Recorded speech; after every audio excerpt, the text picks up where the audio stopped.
하나님 아버지, 더 알기로 원하고 또한 더 주께서 가르쳐 주시기를 기다립니다. 말씀을 통해서 또한 우리에게 말씀하시는 성령을 통해서 깨닫길 소망합니다. 우리 안에 있는 장애물들을 다 치워내시고 우리조차 알지 못했던 우리 안에 숨겨진 모든 것들이 하나님 앞에 낱낱이 드러나게 하셔서 드러난 우리의 모습 그대로 십자가 앞에 나아가오니 이 시간 치유할 것들은 치유하시고 회복시킬 것들을 회복시키시면서 살아계신 주님 앞에 온전히 자신을 저 복종케 하는 은혜가 임할 수 있도록 주님 도와주시옵소서. 오직 주의 은혜로 깨닫게 하시고 주의 은혜 앞에 엎드리는 심령으로 말씀 앞에 순복할 때 깨어지고 순종되어지는 우리의 영혼을 발견할 수 있도록 주께서 이 시간 함께하여 주옵소서. 예수님의 이름으로 기도드립니다. 아멘. 하나님을 알고 사랑하는 것들에 대해서 많이 배우시고 잘 아실 거라고 생각하는데요. 사람과의 관계도 비슷하고 하나님과의 관계도 어떤 측면에서는 비슷하다고 생각하는데요. 우리가 누군가를 다 안다는 상태에서 계속 만나게 되면요, 문제가 생길 수 있습니다. 이게 무슨 말이냐면 이제는 다윗의 또 다른 상황을 보게 될 텐데, 우리가 봤던 어린 소년 다윗은요, 블레셋 골리앗을 물리칠 정도로 이미 사실은 본인이 생각했을 때도 그랬고 우리가 생각했을 때도 완벽한 사람처럼 보입니다. 하나님을 가장 완벽히 아는 상태인 것 같아요. 그런데 그렇지 않았습니다. 또다시 다윗이 마주해야 될 여러 사건들이 남아있거든요. 신앙생활을 하다 보면 어느 일정 기간이 지나고 또 하나님을 경험하게 되면서 우리가 갖게 되는 오류가 뭐냐면, 내가 하나님을 다 안다라고 생각하는 겁니다. 하나님을 다 알고 다 사랑하고 있다라고 생각하게 되면 그만큼의 계신 하나님 앞에 머물러 있는 거라고 생각해요. 그 하나님이 나와 또 관계를 맺어가시면서 내가 경험해보지 못했던 세계와 다른 사람들과 만나면서 나를 더 주님을 깊이 알게 하시는 관계로 나아가게 하시는데, 우리가 그 안에 안주하고 머물러 있으면요, 하나님 아는 것에 정체되어 있는 겁니다. 왜냐하면 하나님 너무 크신 분이잖아요. 예를 들면 부부관계도 그렇습니다. 중국집에 가면 우리 아내는 늘 짜장면만 시켰어요. 예를 들면. 그래서 오늘은 아내가 오기도 전에 먼저 짜장면을 시켜놨습니다. 근데 평생 짜장면만 먹던 우리 아내가 오늘 짬뽕이 먹고 싶을 수도 있거든요. 왜냐하면 그게 사람인 거잖아요. 그게 관계죠. 이게 우스갯소리 같지만 여러분 가정에서 일반적으로 일어나는 일들입니다. 보통 다툼 왜 일어나는 줄 아세요? 내가 저 사람에 대해서 이미 다 알고 있는 지식으로 대하고 있기 때문이에요. 너는 이걸 원하잖아 라고 하는데 아니죠. 그래서 보통 부부싸움이 일어나면 아직도 나를 모르네? 이런 얘기 나오잖아요. 그게 왜 그러냐면, 인격적인 관계는 오늘 또 새로운 관계를 쌓아가면서 그 사람이 알지 못했던 걸 더 알아가는 거예요. 사람끼리도 그런데 하물며 하나님을 아는 건 어떨까요? 그런데 우리는 과거에는 어떻게 했냐면 하나님에 다 아는 걸 딱 정리해 놨단 말이죠. 그래서 다 알아요. 그리고 일부 정리해 놓은 것을 경험했어요. 이제 내가 하나님을 다 아는 게 돼버리는 거예요.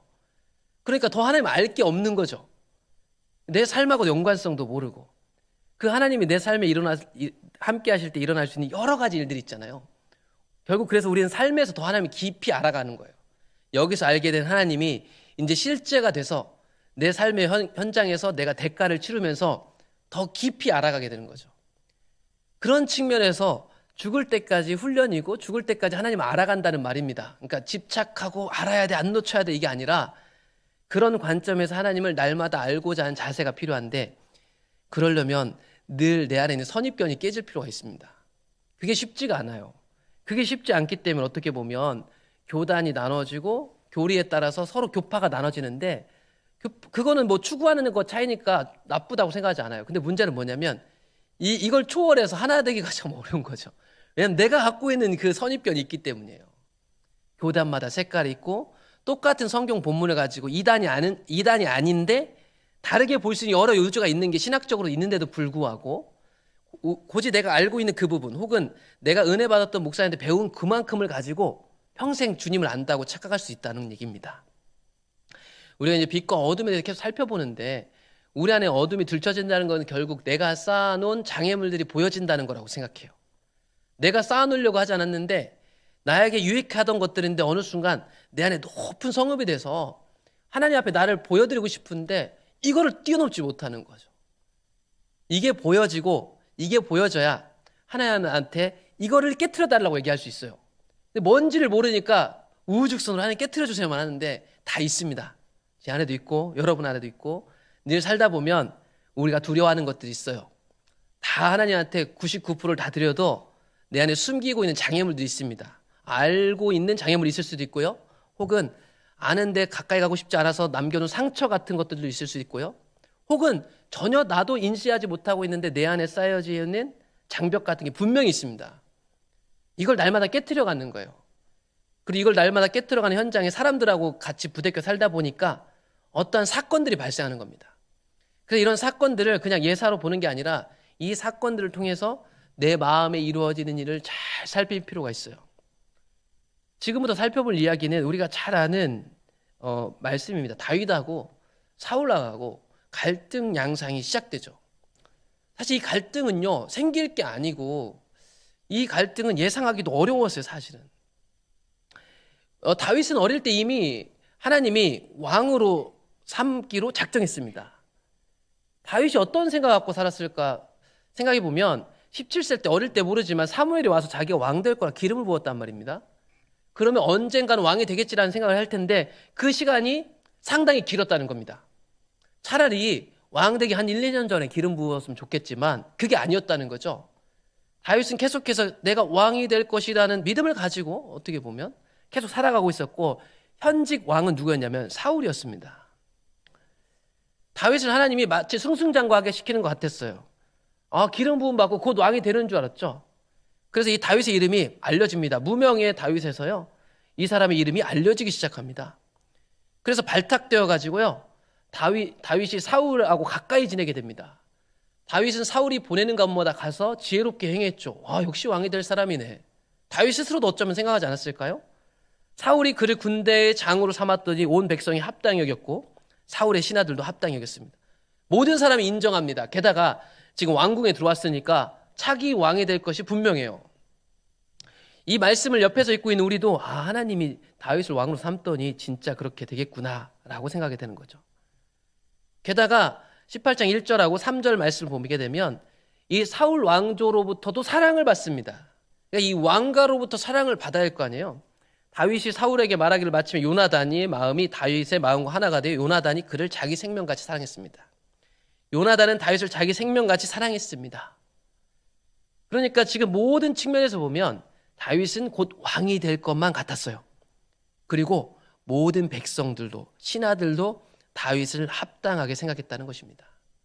완벽하지 않아요? 이제 이 말씀을 읽는 우리 입장에서도 빨리 다윗이 돼가지고 이스라엘 백성들이 다시 하나님을 온전히 아는 그 자리로 돌아왔으면 좋겠다 기대할지 몰라요. 그런데 문제가 생깁니다.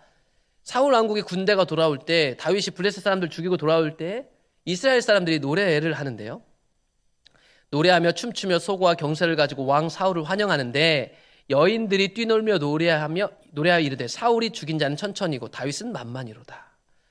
이스라엘 왕은 전쟁하는 왕입니다. 결국 이 성과가 가장 중요하고, 다윗과 함께 돌아온 사울이 듣게 된 노래는 뭐냐면 사울은 천천을 죽였는데 다윗은 만만을 죽였다는 얘기였어요. 만약에 우리가 이 다윗이나 사울이라 한번 생각을 해보세요. 사람들은 다 이 이야기를 들을 때 자기를 다 다윗으로 이렇게 빙의를 합니다. 다 자기 감정이입을 다 어디로 하냐면 내가 다윗이다고 생각해요. 그래서 나를 힘들게 하는 사울을 다 생각합니다. 근데 그렇게 보실 필요가 있어요. 우리 안에서도 사울이 역사하고 있어요. 내가 누군가에게는 지금 사울의 역할을 톡톡히 하고 계실 수도 있고 누군가로부터는 다윗처럼 고통당하는 상황이 있을 수도 있습니다. 그러니까 이거를 한 사람에게 대입하지 말고 이 상황 속에 있는 나하고 잘 중첩해서 보시면 좋겠어요. 사울이 그 말에 불쾌했대요. 화가 났대요. 그리고 그때부터 이제 다르게 보이기 시작하는 거죠. 그가 더 얻을 것이 나라 말고 무엇이냐 하고 그날 후로 사울이 다윗을 주목하였습니다. 여기서 우리 하나 생각할 건 뭐냐면 이 나라는 누구의 나라냐면요, 하나님 나라예요. 이 왕 세울 때 이야기를 잊어버리시면 안 됩니다. 이 왕이 다른 나라 왕정하고 틀려요. 똑같은 왕이어도 똑같은 조직과 제도에서 우두머리를 세워졌어도 세상 왕하고 다르단 말이죠. 왜냐하면 이스라엘 백성에게 주신 왕정 제도는 틀렸으니까. 그러면 하나님을 따라야 되는데 어느 순간 사울은 이게 자기 나라가 됐습니다. 자기 나라가 되니 빼앗기는 게 불쾌한 거예요. 내 것이 되면 빼앗긴다는 느낌이 듭니다. 그런데 다 하나님 것이 되면 이런 마음이 생길 수가 없어요. 사울은 정확하게 이 나라를 자신의 것으로 여기는 말을 하고 있네요. 처음에 분명히 그렇게 시작하지 않았는데. 그런 다윗이 질투가 나서요, 사울이 죽이려고 합니다. 그 이튿날 하나님께서 부르시는 악령이 사울에게 힘있게 내립니다. 어둠에 잠식된 사울이요, 이 사건을 통해서 더 어둠 가운데 임하게 됐어요. 항상 우리 가운데 어둠은 있어요. 가까이 있죠. 내 숨 쉬는 모든 곳에. 근데 이 친구가 힘을 발휘할 때가 있습니다. 그건 뭐냐면 내 욕망과 섞일 때죠. 이 악령이 원래도 사울을 괴롭게 했는데 이 질투의 마음이 쌓이고 난 이후로 더 힘들게 하는 거죠. 그가 집안에서 정신없이 떠들어대므로 다윗이 평일과 같이 손으로 수금을 타는데 그때 사울의 손에 창이 있었습니다. 그 전에 찬양으로 다윗이 찬양해 주면 잠잠해졌던 일들도 이제 말을 듣지 않습니다. 어둠이 깊게 그를 사로잡고 있었기 때문이죠. 그가 스스로 이르기를 내가 다윗을 벽에 박으리라 하고 사울이 그 창을 던졌으나 다윗이 그의 앞에서 2번 피하였습니다. 또 한 가지 오해하지 말 것은 이제 다윗이 막 도망 다니잖아요. 막 도망 다니니까 그래 누군가 날 힘들게 하면 내가 계속 그걸 받아들이면 되겠지 생각하실지 모르겠지만 그런 의미에서 도망 다니는 것은 아니에요. 다윗은 차기 왕이 자기가 될 거라는 걸 알고 있었어요. 여기서 죽을 수는 없어요. 피하잖아요. 만약에 그런 순종이라면, 맹목적인 순종이라면 맞고 죽어야죠. 다윗은 사울을 피해서 도망 다니지만 반드시 살아야 될 목적이 있었어요. 자기가 해야 될 일을 알았죠. 그러므로 사울이 그를 자기 곁에 떠나게 합니다. 멀리 보내요. 가까이 왔던 다윗을 다시 멀리 보냅니다. 신기하죠? 어둠과 빛이 함께 하는데요, 같이 있을 수가 없어요. 둘 중에 하나가 바뀌는 수밖에 없거든요. 바뀔 수 없다면 같이 있을 수가 없는 거예요. 이게 정확한 원리입니다. 빛과 어둠이 함께 할 수가 없어요. 빛으로 인해서 우리 안에 있는 어둠이 들춰지면 선택을 해야 된다는 거예요. 빛으로 돌아오든지 아니면 계속 어둠 가운데 머물 것인지. 만약에 그렇게 한다면 같이 할 수가 없어요. 그러니까 누가 미워서가 아닙니다. 누가 정치적으로 하는 게 아니고 교회 운영적으로 하는 게 아니라 그렇게 하면 같이 할 수가 없는 거예요. 그렇게 해서 같이 했다가는 반드시 문제가 생기게 돼 있는 거예요. 그래서 사울과 다윗이 같이 할 수 없는 거예요. 이건 자연스러운 원리인 거죠. 힘을 갖고 있던 사울이 그래서 빛을 멀리 보냅니다. 자신의 힘을 가지고. 사람들 천부장으로 삼아가지고 백성들 앞에 출입하게 하죠. 다윗이 그의 모든 일을 지혜롭게 행하니라 여호와께서 그와 함께 계시니라. 성경은 우리한테 분명히 얘기해 줍니다. 지금 하나님 어디 계시냐? 저 왕궁에 있지 않고 다윗과 함께 계시더라라는 얘기를 하고 있는 겁니다. 지금 왕은 사울인데 하나님이 사울하고 함께 있는 게 아니라 어디 있냐면 다윗과 함께 다니고 있어요. 사울의 딸 미갈이 다윗을 사랑합니다.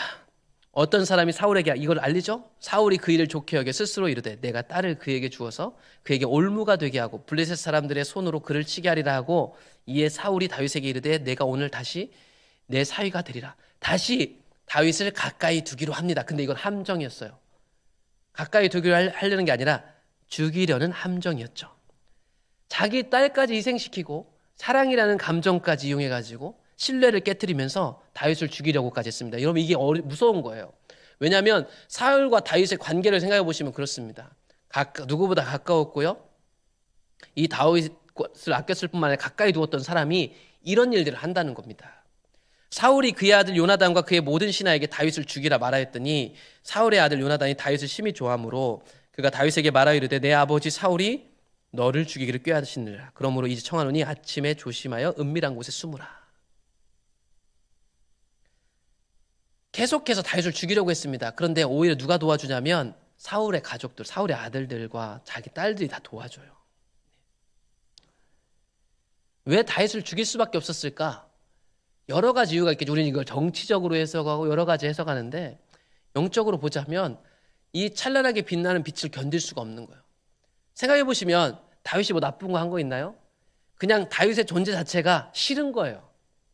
어둠 속에 사는 사람은요, 빛 가운데 사는 사람 존재 자체가요, 거슬리는 거예요. 그래서 사울이 다윗을 죽이려고 한 겁니다. 사울은 다윗이 크게 지혜롭게 행함을 보고 그를 두려워하였습니다. 온 이스라엘과 유다는 다윗을 사랑하였으니 그가 자기들 앞에 출입하기 때문이었습니다. 사울은요, 정확하게 다윗을 무서워했습니다. 근데 다윗이 다른 거 한 게 아니거든요. 다윗이 사울의 왕권을 빼앗겠다고 한 적이 없어요. 이스라엘 백성들이 불렀던 노래는 사울은 천천 다윗의 마음만 그게 뭐예요? 자기 혼자 생각하기 시작했죠. 저 친구가 내 자리를 뺏겠지. 다 망상에서 시작된 겁니다. 자기 안에 있는 욕심에서 생겨난 거예요. 다윗의 빛에 놀란 그가 더 어둠에 숨어들기 시작했어요. 반면에 아무 선입견이 없었던 이스라엘 백성들은요, 빛을 누릴 수 있었어요. 이들에게 선입견이 없었거든. 이해관계가 없었어요. 그들에게 욕망이 없었죠. 이들이 뭐 분별력이 많았다기보다는 그저 자연스러운 겁니다. 빛에 반응했을 뿐이죠. 빛으로 다가오는 다윗을 사랑할 수밖에 없었던 거예요. 너무 자연스러운 일이죠. 여호와께서 다윗과 함께 계심을 사울이 보고 알았습니다. 사울의 딸 미갈도 그를 사랑했습니다. 사울이 다윗을 더욱더욱 두려워하여 평생에 다윗의 대적이 되니라. 다 아는데, 그리고 그것을 사울도 알게 되었는데 사울은 어떤 선택을 했냐면요, 다윗의 대적이 되기로 선택했습니다. 여호와께서 다윗과 함께 계심을 사울이 보고 알았대요. 느꼈대요. 아, 이제는 알겠다. 경험한 거죠. 하나님이 진짜 다윗과 함께 하시는구나. 자기 딸도 아들도 다 다윗을 지지하고 이스라엘 백성을 다 지지합니다. 다 아는데 내 안에 있는 어둠을 이길 수가 없었어요.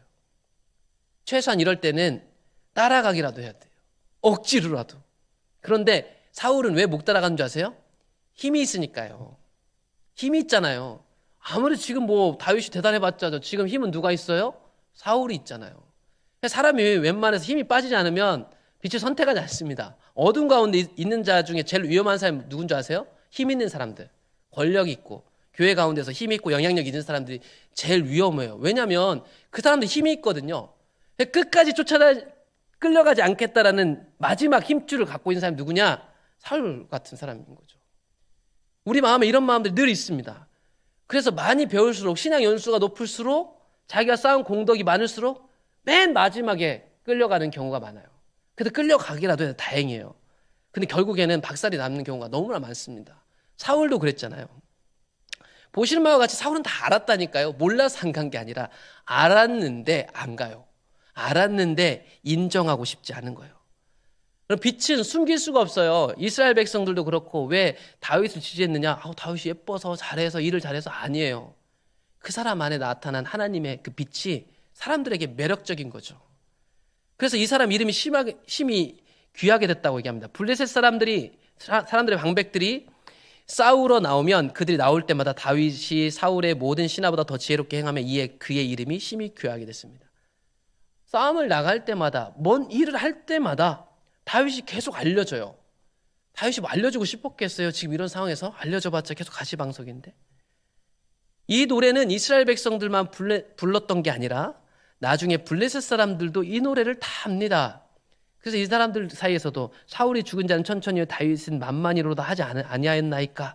자기네들끼리, 블레셋 사람들끼리 다윗을 두려워하는데 그들이 인용한 노래가 이 노래였어요. 그러니까 블레셋 사람도 다윗에게 함부로 할 수 없었다라는 것입니다. 나중에 사무엘상에서 다윗이 이제 가드의 망명에 있을 때, 도망 다닐 때도 보면 계속해서 이 노래는 반복되고 있었습니다. 도망자인데도 불구하고 그 도망자에게 불려졌던 옛날 그 좋은 노래가 여전히 지속될 만큼 빛은 숨길 수가 없어요. 물론 전략적으로 하나님 숨기실 때가 있습니다. 그런데 때가 되면 반드시 드러나고 반드시 드러난 그 빛은 숨겨질 수가 없어요. 하나님이 뒷받침하셔서 반드시 하나님의 일을 해내시죠. 그래서 빛 가운데 거하는 것이 축복인 거예요. 빛 가운데 거하는 자는 두려움이 없는 거죠. 거기엔 내 욕심도 없어요. 오직 하나님이 하나님의 일을 주도하시고 나는 갈 뿐이죠. 때로는 거기 실수할지도 몰라요. 그런데 하나님이 온전하게 뒷받침하셔서 결국에는 내 실수 인정하더라도 계속해서 주님의 길을 따라가게 되는 거예요. 그런데 안타까운 것은 계속 반복되는 거, 이 땅에서는 아직도 어둠의 힘이 마치 강한 것처럼 활동하고 있기 때문이에요. 여전히 우리에게도. 사실 어둠의 힘이 강력한 건 아닙니다. 왜냐하면 결국 주님이 다 승리하셔서 우리에게 천국을 예비하셨기 때문에. 그런데 우리의 실제적으로 눈에 보이는 어떤 삶의 영역에서 이 어둠이 힘을 가지고 우리를 위협한다는 겁니다. 위협한다는 거. 사울도 마찬가지죠. 사울은 사무엘상에서 보면 사무엘상 전체가 하고 싶은 얘기는 뭐냐면 사울이 왕이긴 왕인데 사울이 왕이 아니고 진짜 왕은 다윗입니다라는 거를 노골적으로 보여주고 있는 성경이 사무엘상이에요. 나중에 보면 신접한 여인이 무당이 사무엘 귀신을 불러들이잖아요. 귀신도 알아요. 그 사무엘 아니라 귀신인데 귀신도 알죠. 다윗을 왕으로 삼은 걸. 그러니까 사무엘상 전반부를 다 보시면 하나님이 사울을 떠났고 다윗과 함께 하신다는 걸 다 알았어요. 그런데 힘은 누가 갖고 있냐면 사울이 갖고 있었다는 거예요. 다 알고 있는 사실입니다. 요나단이 그의 아버지 사울에게 다윗을 칭찬하여 이르되 원하건대 왕은 신하 다윗에게 범죄하지 마소서. 그는 왕께 득죄하지 아니하였고 그가 왕께 행한 일은 심히 선합니다. 아들이 그 다음 차기 왕 후보인 아들이 이 얘기를 해주는데 듣지 않습니다. 그가 자기 생명을 아끼지 아니하고 블레셋 사람을 죽였고 여호와께서는 온 이스라엘을 위하여 큰 구원을 이루셨으므로 왕이 이를 보고 기뻐하셨거늘 어찌 까닭 없이 다윗을 죽여 무죄한 피를 흘려 범죄하려 하시나이까. 이유가 없어요. 이유가 없는데 힘을 가지고 있다 보니까 언제든지 죽일 수가 있는 겁니다. 명분을 찾을 수 있고요. 덮어씌울 수도 있어요. 가까이 있는 사람은 다 아는데 힘을 갖고 있는 사울은 그렇게 하고 싶지가 않았어요. 그래서 결국에는 그를 죽이기로 결정합니다. 모든 사람이 알았고 아들이 권면해도 소용이 없어요. 어둠 가운데 있는 사람은요, 어떻게 할 도리가 없습니다. 우리가 할 수 있는 모든 것을 해봐야 되는 건 맞아요. 그런데 그 한계치가 있습니다. 임계점이 있어요. 그래서 우리가 갖고 있는 힘이 있는 사람일수록 더 이런 성질을 깨닫고요, 내게 일어난 일들 잘 주목해 볼 필요가 있습니다. 내 마음에 있는 감정에서 왜 불편할까? 왜 저 사람이 하는 일에 대해서 미울까? 왜 불편하지? 왜 저걸 꼭 해야 되고 안 하고의 문제가 나를 어렵게 할까를 잘 살펴보세요. 그 마음속 깊이 살펴볼 때 하나님 앞에 엎드려서 계속 살펴보는 거예요. 오랫동안 이 부분이 하나님 안에서 뭔가가 드러날 때까지. 대부분 있잖아요. 그 끝에 가면 뭐가 있는 줄 아세요? 내가 그 사람에 대한 욕망이 있는 거예요. 미운 마음에서 다 있잖아요. 내 욕심을 채우고 싶은 욕망이 숨어 있는 거예요. 내 마음대로 하고 싶은 욕심이 숨어 있다고요. 다 한결같이. 근데 그걸 우리가 모르니까 그거 거기까지 가지 않고 내가 갖고 있는 힘을 가지고 악한 길에서 내 힘을 행사하는 거예요. 내 칼을 뽑는 거죠. 뒤에 가보면 나오겠지만 다윗은 칼을 뽑은 적이 없습니다, 여러분. 사울은 계속 칼을 뽑아요. 이게 빛과 어둠의 차이죠. 이 어둠을 피해야만 했습니다. 피하는 것도 은혜요. 피하는 거 사실 수치스럽잖아요. 우리는 그렇잖아요. 이미 사실 다윗이 이길 수 있는 다 조건이 되는데 이길 수 있을걸요? 주변에 다 사람들이 이기라고 하잖아요. 근데 피해야만 했어요. 참 참기 힘듭니다, 이럴 때. 다 능력이 되는데 내가 힘이 없는 것도 아니고. 그런데 피해야 할 때가 있어요. 그래서 도망하기로 선택합니다. 아까 말씀드렸지만 다윗은 절대 칼을 뽑지 않았어요. 가끔 우리가 살다 보면 내가 사울의 위치에 있을 수도 있고 다윗의 위치에 있을 수도 있는데 한 가지 당부드리고 싶은 건 내가 갖고 있는 힘을 가지고 절대로 칼을 뽑으시면 안 됩니다. 내가 갖고 있는 힘을 내가 있는 상황을 국면을 전환시키려고 칼을 뽑으면 큰일 납니다. 차라리 상대방이 칼에 죽을지언정 절대로 여러분들이 갖고 있는 힘으로 칼을 휘둘렀다간 큰일이 벌어집니다. 그래서 다윗은요 도망 다니기를 작정한 거예요. 미갈이 사울의 딸인 미갈이 다윗을 창에서 달아내려서 그가 피하여 도망합니다. 다윗의 도피 생활이 시작됩니다. 라마로 가서 사무엘에게로 나아가서 사울이 자기의 행한 일을 다 전하였고 다윗과 사무엘이 나요스로 가서 살았습니다. 선지자 얘기 드렸잖아요. 선지자 겸 제사장. 지금 하나님의 사람과 가까이 있어요. 이런 이야기들도 아까 말씀드린 것처럼 정서적으로나 거리적으로 하나님의 선지자와 가까이 있는 왕이 진짜 왕인 거예요. 진짜 지금 왕은 다윗인데 사울이 여전히 그들 가운데는 왕이었어요. 결국에는 도망 다니다가요 다윗이 사울을 두려워하여 일어나 도망하여 가드왕 아기스에게까지 가게 됩니다. 자기가 물리치고 다녔던 민족에게 망명 간 거예요. 거기 가서 이 망명 생활을 하려고 얼마만큼 수치스러운 일을 해야만 했냐면요 미친 척을 했어요. 다윗이 이 말을 그의 마음에 두고 가드왕 아기스를 심히 두려워하여 그들 앞에서 그의 행동을 변하여 미친 체하고 대문짝에 그적거리며 침을 수염에 흘렸습니다. 내가 늘 이기고 다녔고 내가 늘 영향력을 끼치고 다녔던 그 사람들에게 살기 위해서 미친 척까지 해야 됐어요. 여러분 다윗의 이런 심정들이 다 시편에 보면 다 녹아있는 거예요. 사실은 그 자신만만했고 여기까지 올 때까지도 모든 것이 하나님이 준비하신 것 같았어요. 그런데 결국 이 다윗의 결론이 뭐였냐면 이 사울을 두려워하면서 계속 도망 다녀야 했다는 거예요. 한두 번이어야지. 계속 도망 다닙니다. 자기는 칼을 뽑지 않는데 이 사울이 계속 죽이려 하는 거죠. 그래서 자기가 이기고 정복했던 나라에 살려고 미친 척까지 해야 되는 비참한 현실. 그래서 빛으로 산다는 것은요 꼭 그렇게 로맨틱하지 않다니까요. 때로는 미친 척 해야 돼요. 때로는 계속 도망 다녀야 돼. 때로는 악한 자의 권위의 폭력에 압제를 당하고 상처를 입을지도 몰라요. 그런데도 그 길을 지켜야만 했던 거죠. 그저 하나님의 때를 기다리면서. 그런 사람에게 어떤 사람들이 몰려온 줄 아세요? 이런 사람들이 몰려와요. 환난당한 사람들, 빚진 사람들, 마음이 원통한 자들이 다 그에게로 모였고 그는 그들의 우두머리가 되었는데 그와 함께한 자가 400명가량이었더라. 도망자 다윗에게요 몰려든 사람들이 있었습니다. 그 사울이 다스리던 시대 속에서 고통받고 있었던 사람들이요 다 모입니다. 이 사람들 그러니까 보자면 다 불황자들이에요. 이런 사람들이 다윗에게 모여들어 가지고요 나중에 새로운 나라를 일으키게 됩니다. 이해할 수 없죠? 우리 이런 거 별로 안 좋아하잖아요. 좀 깔끔하고 좀 배우고 똑똑하고 출신도 정통이고 이런 사람들이 모였으면 좋겠는데 항상 빛 가운데 몰려드는 사람 보면 세상에서 힘없고 고통받는 자들이 다 모여들더라 이 말입니다. 이 원리들을 잘 생각해 보시면 내 주변의 관계들도 잘 살펴보시고 우리가 관계를 대할 때 사람 어떻게 대할지에 대한 태도가 달라질 겁니다.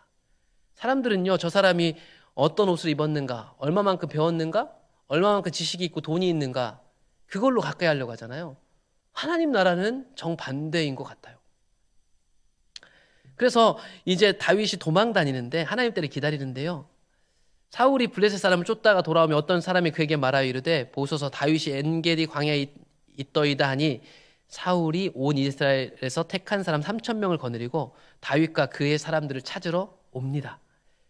계속 도망 다니다가 사울이 이제 다윗을 잡을 기회가 있다는 소식을 듣게 된 거죠. 첫 번째 기회가 왔어요.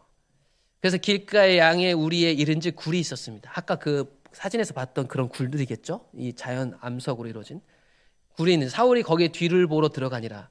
다윗과 그의 사람들이 그 굴 깊은 곳에 있더니 다윗의 사람들이 이르되 보소서 여호와께서 당신에게 이르시기를 내가 원수를 내 손에 넘기리니 내 생각에 좋은 대로 그에게 행하라 하시더니 이것이 그날입니다.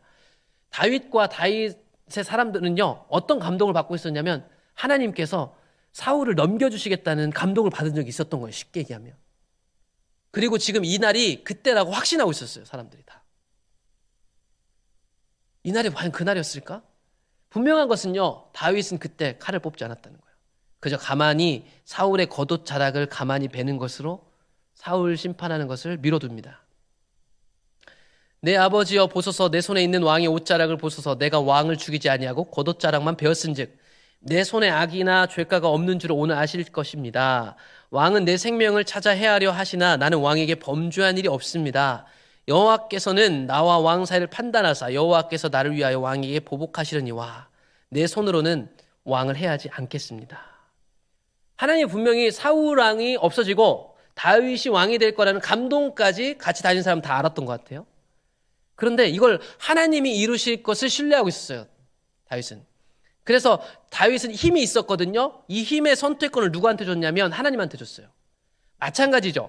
사울도요. 다윗에 대해서 판단할 수 있는 힘을 갖고 있었지만 미웠지만 이 힘을 누구한테 드려야 되냐면 하나님한테 드렸어야죠. 미워도 너무 미워도. 그런데 사울은 내가 갖고 있는 힘을 행사했단 말이죠. 지금 이 상황을 보시면 정확하게 다윗은 내가 이제 이번엔 다윗의 차례가 된 거예요. 다윗이 칼을 뽑을 수 있단 말이에요. 하나님이 이제 선택권을 누구한테 줬냐면 다윗에게 줬단 말이죠. 힘을 다윗에게 줬습니다. 근데 다윗은요 자기의 힘을 행사하지 않고 하나님께 양보했다라는 것입니다. 그 둘 차이가 분명하게 있는 거예요. 또다시 때가 찾아옵니다. 10사람이 기브아에 와서 사울에게 말하여 이르되 다윗이 광야 하길라 산에 숨지 아니하였나이까 하매 사울이 일어나 10광야에서 다윗을 찾으려고 이스라엘에서 택한 사람 3,000명과 함께 10광야로 내려갑니다. 이미 앞에서 한 번 좌절됐고 한 번 이런 일이 있었으면 정신을 차려야죠. 근데 그게 안 됩니다. 이게 사울이 오락가락해요. 그래 내가 다시 그렇게 안 할게 뭐 이런 얘기도 했었습니다. 근데 다시 또 이런 일을 합니다. 사울이 광야 하길라 산 길가에 진친이라 다윗이 광야에 있더니 사울이 자기를 따라 광야로 들어오면 미리 알고 있었어요. 이에 다윗이 정탐꾼을 보내어 사울이 과연 이른 줄 알고 다윗이 일어나 사울이 진친 곳에 이르러 사울과 넬의 아들 군사령관 아브넬이 머무는 곳을 본즉 사울이 진영 가운데 누웠고 백성은 그를 둘러 진쳤더라. 다윗과 아비새가 밤에 그 백성에게 나아가 본즉 사울이 진영 가운데 누워 자고 창은 머리곁 땅에 꽂혀 있고 아브넬과 백성들은 그런 둘러 누웠는지라. 아비새가 다윗에게 이르되 하나님이 오늘 당신의 원수를 당신의 손에 넘기셨습니다. 다시 한번 얘기합니다. 다 알아요. 다윗의 무리들은 다 압니다. 다윗이 왕이 될 것을. 지금 오늘 또 기회가 온 거예요. 아비새의 분별은 지금이 기회라고 얘기하는 거였습니다. 내가 창으로 그를 찔러서 단번에 땅에 꽂게 하소서. 내가 그를 2번 찌를 것이 없습니다. 다시 한번 다윗에게 힘의 기회가 왔습니다. 다윗은요, 하나님께 이 기회를 또 돌려드렸다는 거예요. 이걸 제3자에서 보면 쉬워요. 참 쉬워요. 근데 우리 안에도 다 이런 사람도 있어요. 지금도 그렇고 살아가다 보면 다 있어요. 하나님의 은혜로 눌려진 것 같지만 내 안에 원수들이 있단 말이에요. 내가 해결해야 될 고통이 있고 내가 해결해야 될 관계 회복들이 있단 말이에요. 용서해야 할 사람들이 있고요. 지금 이 다윗과 사울의 관계가 정확히 그런 관계들입니다. 내 힘을 행사할 것인가 말 것인가. 다윗은 끝까지 자기의 힘을 행사하지 않고 하나님이 해결하시겠지라는 믿음을 가지고 도망 다녔어요. 이거는 막연하게 아예 하나님이 하시겠지 하고 내 마음대로 살았던 게 아니라요. 하나님이 해결하시겠지라는 말을 하면 다윗은 이제 어떻게 해야 되냐면 계속 또 도망 다녀야 돼요. 그러니까 누군가가 뭐 관계나 자기 문제들을 해결하지 않고 하나님이 해결하시겠지라고 얘기하는 게으른 게 아니고요. 여기에서 하나님이 해결하시겠지라는 마음은요. 적극적으로 내가 해야 될 일을 하고 대가를 치르겠다는 각오예요. 각오. 다윗이 지금 여기서 하나님이 치시겠지 하면 다윗은 계속 도망 다녀야 한다니까요. 도망자 생활을 계속해서. 다윗이 대답하여 이르되 왕은 창을 보소서 한 소년을 보내어 가져가게 하소서. 또다시 사울에게 돌이키라고 기회를 줍니다. 여호와께서 사람에게 그의 공의와 신실을 따라 갚으시리니 이는 여호와께서 오늘 왕을 내 손에 넘기셨으되 나는 손을 들어 여호와의 기름 부음을 받은 자 치기를 원하지 아니하였습니다. 이거는 다윗의 자기 의를 보여주려고 하는 게 아니라 사울의 악한 행동을 멈추기 위함입니다. 어둠에서 사울을 끌어내고 싶었어요. 도와주고 싶었단 말이죠. 그래서 나중에 그 다윗이 하는 노래들이 보면 다윗은 사울을 사랑했습니다. 믿기 힘들겠지만 사랑해서 도망 다닌 거예요. 사랑해서 이런 기회를 준 건 말이에요. 사울은 몰랐을 거예요. 사울은 그냥 미우니까. 오늘 왕의 생명을 내가 중히 여긴 것 같이 내 생명을 여호와께서 중히 여기셔서 모든 환난에서 나를 구하여 내시기를 바랍니다. 그저 다윗은 여호와 하나님을 바라보면서 차라리 계속 도망 다니기를 작정했다는 것이죠. 이게 다윗과 사울로 극명하게 대비되는 빛과 어둠의 실체들입니다. 이 실체들을 잘 보시면서 나와의 있는 관계들을 잘 돌아보시고 살펴보신다면 여기에 걸려있는 게 되게 많아요. 의외로. 정말 많습니다. 내가 갖고 있는 선택권과 힘을 가지고 칼을 휘두르는 역사가 수도 없이 많을 거예요. 그런 사람들 찾아가 용서를 구하는 게 참 중요한 것이죠. 또한 나 또한 알지 못하는데 나 또한 인정하지 못할지 몰라도 누군가의 그런 일을 했을 뿐만 아니라 또 나에게 그렇게 한 사람은 있을지라도 그들을 용서하는 것도 필요하고요. 결국에는 다윗이 왕이 됐습니다. 결국에는 하나님 뜻대로 됩니다. 그러니까 다윗이 원했던 것도 뭐냐면 사울이 좀 정신 좀 차려서 왕 자리 내려놓지 이걸 원했던 게 아니에요. 하나님께로 돌이키기 원했던 거예요.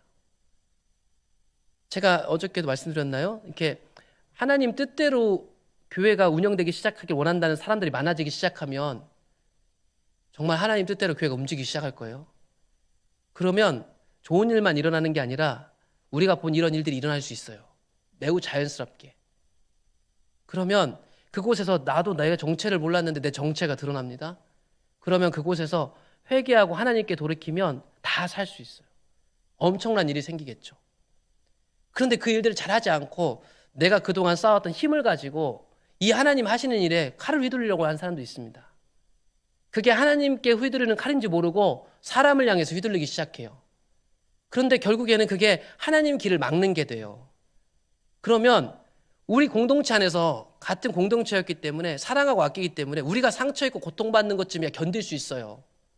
그런데 문제는 뭐냐면 하나님 나라 일을 가로막는 일이 되면 하나님의 심판으로부터 어떻게 보호해 줄 수가 없는 거예요. 우리는 용서해 줄 수 있고 용납해 주고 기다려 줄 수 있어요. 그런데 하나님 거대한 일을 우리가 다 깨닫지 못하지만 그 길을 따라가고 있는데 그 길에 내가 갖고 있는 힘으로 그 길 앞에서 가장 강력하게 가로막고 있는 사람이 될 수도 있단 말이죠.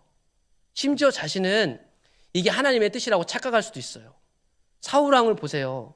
왕을 누가 세워요? 하나님이 세운단 말이에요. 하나님이 세운 왕이잖아요. 그 왕이 칼을 휘두르는데 누가 뭐라고 하겠어요? 사울은 정신이 오락가락하고 자기 상태가 정상이 아니어도 최소한 왕이라는 권위를 갖고 있었기 때문에 하나님이 나와 함께 하시겠지라는 착각을 갖고 살았던 사람이에요. 그러니까 이런 일들을 아무렇지도 않게 버릴 수 있는 것이죠. 때가 되면 결국 다윗이 왕이 됩니다. 이 다윗을 빨리 인정하면 인정할수록 사실은 사울이 살 수 있는 방법이 있었을 거예요. 사울이 이 다윗을 왕으로 빨리 인정하면 인정할수록 하나님의 행하심들이 이스라엘 가운데 나타났고 사울도 회복될 가능성이 충분히 있었겠죠. 시간이 딜레이 됐고 사울이 어떻게 죽었는지는 여러분들 더 잘 아실 겁니다. 결국에 때가 돼서 다윗 왕조가 출범하게 됩니다. 이스라엘 모든 지파가 헤브론에 이르러 다윗을 왕 삼죠. 여호와께서 왕에게 말씀하시기를 내가 내 백성 이스라엘 목자가 되며 내가 이스라엘 주권자가 되리라 하셨습니다. 다윗에게 기름을 부어 이스라엘 왕으로 삼습니다. 보통 먼저 선지자가 기름을 붓고 나면 사울도 그랬지만 다윗도 왕으로 공식적으로 출범할 때 기름을 붓습니다. 다윗이 왕으로 이제 추대되게 되죠. 다윗이 나이가 30세에 왕위에 올라 40년 동안 다스렸습니다. 우리가 아까 정확한 나이를 알 수 없지만 17세 정도로 10대 때라고 생각하신다면 다윗은 기름 부음 받은 이후부터 약 10년이 넘게 시간이 지난 후에 왕이 됐어요. 그리고 우리는 그 여정을 봤습니다. 금세 될 것 같았고 금세 될 것처럼 다윗은 이미 능력을 다 갖춘 사람 같았어요. 근데 그 사람에게 예상치도 못했던 장인이고 자기를 사랑했던 사울왕이 자기를 이렇게 고통스럽게 하는 시간을 겪어야만 했습니다. 참 이해할 수 없죠. 다윗의 이런 상황들이 앞으로도 다른 이야기들이 많이 펼쳐지는데 이런 다윗의 이야기 때문에 다윗은 풍성한 노래를 할 수 있어요. 노래라는 것은요, 기쁨 때문에도 할 수 있지만 하나님을 따라가는 과정에서 겪는 슬픔 때문에도 나오거든요. 그러니까 하나님을 따라가는 여정이 너무 행복하고 감사하지만 그게 그렇게 녹록지는 않다는 것. 그러니까 사람들이 포기하는 겁니다. 그러니까 도망가는 거고요, 두려워하는 거예요. 하나님 따라가는 것 그렇게 로맨틱하지 않습니다. 너무 행복하고 감사하지만 늘 나를 치고 내가 치러야 할 대가 치름이 있다는 사실이 때로는 고단하게 느껴질 때도 있어요. 그럴 때면 다윗은 노래를 불렀던 것 같아요. 그래서 그 많은 노래들을 불렀던 거죠. 만군의 하나님 여호와께서 함께 계시니까요, 다윗이 강해집니다. 다윗이 왕이 되자마자 이스라엘 강해져요. 이거 어떻게 해석할 수가 없습니다. 성경은 분명히 알려주죠. 하나님이 함께 해주셔서. 다윗이 여호와께서 자기를 세우사 이스라엘 왕으로 삼으신 것과 그의 백성 이스라엘을 위하여 그 나라를 높이신 것을 알았습니다. 유일하게 다윗은 잘 알고 있었어요. 내가 능력이 있어서가 아니라 하나님이 그렇게 해주신다는 걸 알고 있었어요. 하나님이. 사람들이 다 자랑을 하잖아요. 다 자수성가했고 내가 이런 걸 이뤘습니다. 사실은 간증 같지만 때로는 자랑 같을 때가 많고 감사 제목 나눈 것 같지만 우리 안에 자랑이 너무 많잖아요. 근데 그 자랑을 잘 들어보면 하나님 이름은 나오는데 다 자기가 한 거잖아요. 우리가 그래, 우리가. 근데 다 하나님께서 하신 것을 다윗은 알고 있었어요. 어쩌면 그 도망 다니는 과정까지도 다 하나님이 하셨다는 것을 경험했던 거죠. 이런 다윗이 이스라엘 왕이 되고 나서 가장 먼저 한 일이 뭐냐면 하나님의 언약궤를 모셔오는 거였어요. 바꾸어 얘기하면 하나님 모셔오는 거예요. 하나님 지금 실제로 그들과 함께 하고 있긴 했습니다. 그런데 여전히 이스라엘 백성 가운데 하나님의 언약궤가 다른 곳에 있었어요. 이거 잘 잊어버리고 있었을지 모르겠지만 이 언약궤 빼앗기고 그동안에 수많은 시간이 있었는데 약 70년 정도가 있었거든요. 사울이 왕일 때 40년 했대잖아요. 근데 이걸 하지 않았거든요. 다윗은요, 이거를 마치 기다렸다는 듯이 왕이 되자마자 이것부터요, 하나님의 언약궤를 옮겨와야겠다. 사무엘상 4장에서 뺏겼잖아요. 언약궤를 그저 자기의 수단으로 사용하려고 했던 이스라엘 백성들에게 하나님이 치욕을 안겨줬습니다. 빼앗겨가지고 사무엘상 7장에 가보면 사무엘상 7장 그 시점에서 20년 동안 기럇 여아림에 있었다라고 얘기합니다. 그리고 이후에 지금 다윗이 옮기는 시간까지 합하면 약 70년 정도가 돼요. 약 70년 정도. 그러니까 20년 동안 이 빼앗겼을 때도 사무엘상 7장에 가보시면 이스라엘 온 족속이 하나님을 사모하고 있었거든요. 하나님은 여전히 그들 가운데 있긴 했는데 하나님을 그리워하던 이스라엘 백성들인데 왕이 된 사울은 이 일들을 해야 될지도 모르고 있었어요. 사울에게 뭐 손가락질 할 건 아니고요. 모르니까 어떻게 해요. 모르는 게. 다윗은 정확하게 알고 있었습니다. 우리 이스라엘에 가장 먼저 회복되어야 할 게 뭐냐면 하나님의 언약궤를 옮겨야 된다는 것이었습니다.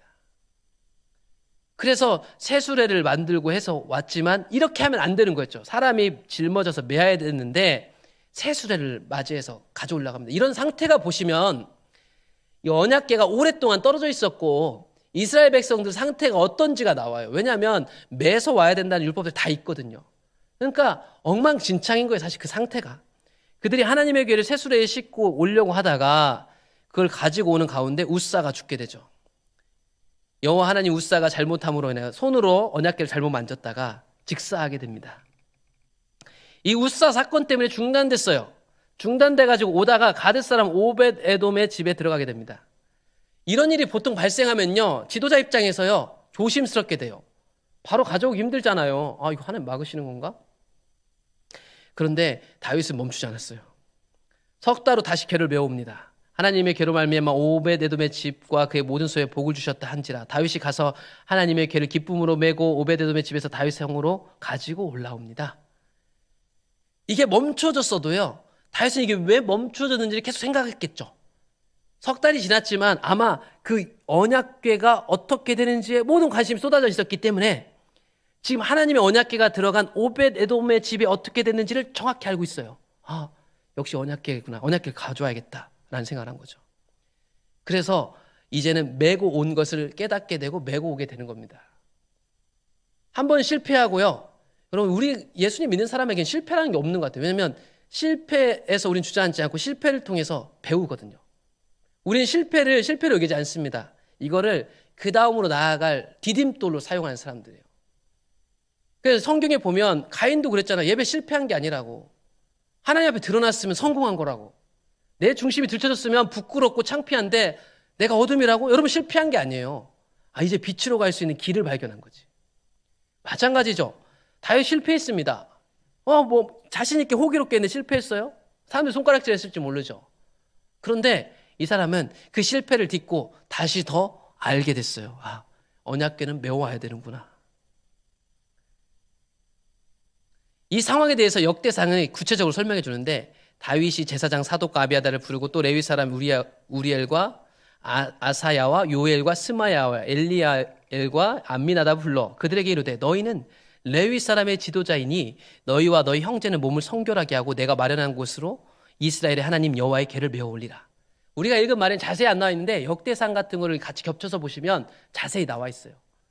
그때 일어났던 일들이 뭐냐면, 다윗이 이 한 번의 멈춤을 통해서 배워가지고 3개월 동안 기다리면서 준비했던 게 레위 사람들 구별해가지고 말씀대로 잘 준비시켜가지고 가지고 온 겁니다. 전에는 너희가 매지 아니하였으므로 우리 하나님 여호와께서 우리를 찢으셨으니, 이유도 다 알게 된 거예요. 내 실패 이유를 알게 된 거예요. 실패하고요 그냥 넘어가면요 그 다음에 또다시 똑같은 실패합니다. 실패를 했을 때 내가 왜 실패를 했는지 하나님 안에서 묻고 찾고 구하면 그 다음에 똑같은 실수 안 하는 거죠.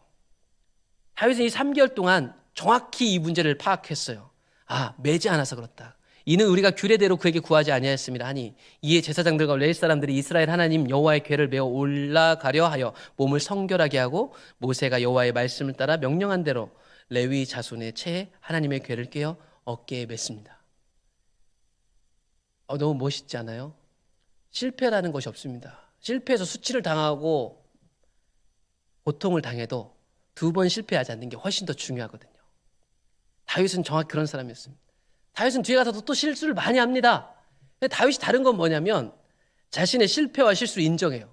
그리고 내가 실패하고 실수했으니 이제 끝났어가 아니라 그 실패하고 실수한 걸 딛고 다시 빛으로 나가길 원했어요. 뒤에 가보면 진짜 말도 안 되는 다윗의 생각을 봅니다. 어떻게 다윗이 저럴 수 있지? 예, 다 그럴 수 있어요. 다 그럴 수 있어요. 우리 모두가. 이 장면을 보고요 다윗은 춤을 추죠. 얼마나 기뻤으면 춤을 췄을까. 다윗이 여호와 앞에서 힘을 다하여 춤을 추는데 그때 다윗이 배우 에봇을 입었더라. 이제 그게 흘러내리죠. 다윗과 온 이스라엘 족속이 즐거이 환호하며 나팔을 불고 여호와의 궤를 배웁니다. 이게 다윗의 춤은요 개인 춤 사이가 아니었고요, 다윗은 하나님을 아는 가운데 이 일이 얼마나 중요한지를 알았어요. 그리고 이 한 사람이 그 중요한 일을 아니까요 이스라엘 백성들도 거기에 함께 동참하게 되는 거예요. 그러니까 가끔은 그래요. 한 사람의 빛이 많은 사람을 이끌어 갑니다. 한 사람이 본 좋은 일이 다른 사람을 다 끌고 가기도 해요. 그래서 말씀드리는 것처럼 모르겠으면 잘 따라가기만 하는 것도 정말 중요합니다. 모르겠으면 잘 가고 있는 사람 따라다니는 것만 해도 초반에는 되게 중요해요. 다윗을 따라 온 이스라엘이 즐거이 환호하죠. 근데 이 춤추는 다윗을 본 이 모습을 본 미갈이요 업신여깁니다. 여호와의 궤가 다윗성으로 들어올 때 사울의 딸 미갈이 창으로 내다보다가 다윗 왕이 여호와 앞에서 뛰놀며 춤추는 것을 보고 심중에 그를 업신여겼습니다. 왕이 이렇게 춤추는 게 업신여기게 보였던 거예요. 미갈에게. 다윗이 자기의 가족에게 축복하러 돌아오니까 이제 미갈이 얘기합니다. 이스라엘 왕이 오늘 어떻게 영화로우신지, 방탕한 자가 염치 없이 자기의 몸을 드러내는 것처럼 오늘 그의 신복의 계집종의 눈앞에서 몸을 드러내셨도다. 춤추다 옷 흘러내린 것에 대해서 얘기하는 거예요. 그런데 지금 미갈은 이게 얼마나 중요한 일인지를 모르고 이 일을 하게 된 거죠. 다윗은 그러나 알았습니다. 다윗이 미갈에게 이르되 이는 여호와 앞에서 한 것이니라. 그가 내 아버지와 그의 온 집을 버리시고 나를 택하사 나를 여호와의 백성 이스라엘 주권자로 삼으셨으니 내가 여호와 앞에서 뛰놀리라. 사울 왕에서 자기를 택하셔서 결국 여기까지 오게 하셨고, 여기까지 온 내가 무슨 일을 해야 되는지를 다윗은 정확하게 알고 있었던 거예요. 그것을 기뻐하는 거예요. 그것을 기쁘게 삼는 거라고요. 지금 보시면 이게 되게 다윗 이기적이다, 자기 왕 됐다고 좋아하는 것 같네, 이렇게 단편적으로 보실 게 아닙니다. 만약에 그랬다면요, 이미 앞서서 칼로 다 해결할 수 있었어요. 지금 다윗이 이렇게 얘기하는 것은요, 사울은 다 끝났고 내 시대가 와서 이런 얘기를 하는 게 아니에요. 지금 다윗을 원래부터 하나님은 왕 삼으려고 하고 있었다니까요. 10년 넘게 하나님이 기다렸어요. 그 일들이 이루어지는 거예요. 그래서 내가 지금 이 일들을 하는 게 나에게도 기쁘지만 하나님 앞에서도 기쁜 일인 거예요. 하나님은 우리를 통해서 하고 싶은 일들이 있어요. 우리가 게으르고 연약하다고 나를 향한 하나님의 계획을 모르고 있잖아요. 멈춰 있으면 하나님이 고통스러워. 하나님 안에서 내가 선택하고 내가 개척해 나가고 하나님과 함께 가서 선택해서 하나님이 나에게 도와주셔서 그 일들을 이룰 때요, 거기 기쁨이 있어요. 지금 다윗의 기쁨은 너무 순수해요. 내가 왕이 됐잖아. 하나님 나를 왕을 삼으셨네, 이 얘기인데, 하나님 나를 왕을 삼으신 건 이미 오래전에 약속했던 건데, 모든 풍파를 이겨내고 도망자의 삶까지 살고 오해를 받았다가 내가 왕이 돼버렸네.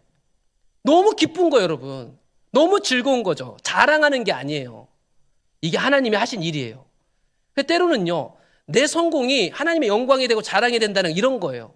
내가 뭔가를 해서가 아니라 내가 이 일들을 했다는 것 자체가, 내가 지금 이 자리에 있다는 것 자체가 하나님께 기쁨이 되고 나도 그게 너무 기쁜 거예요.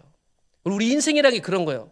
내가 할 직업이 그런 거고요. 내가 앞으로 돈을 쓰는 곳에 그런 일들이 일어나야 되는 거고, 내가 하고 있는 일터에서, 내가 갖고 있는 전문 자리에서 어떤 사람에게 이런 사람들이 돼야 돼요.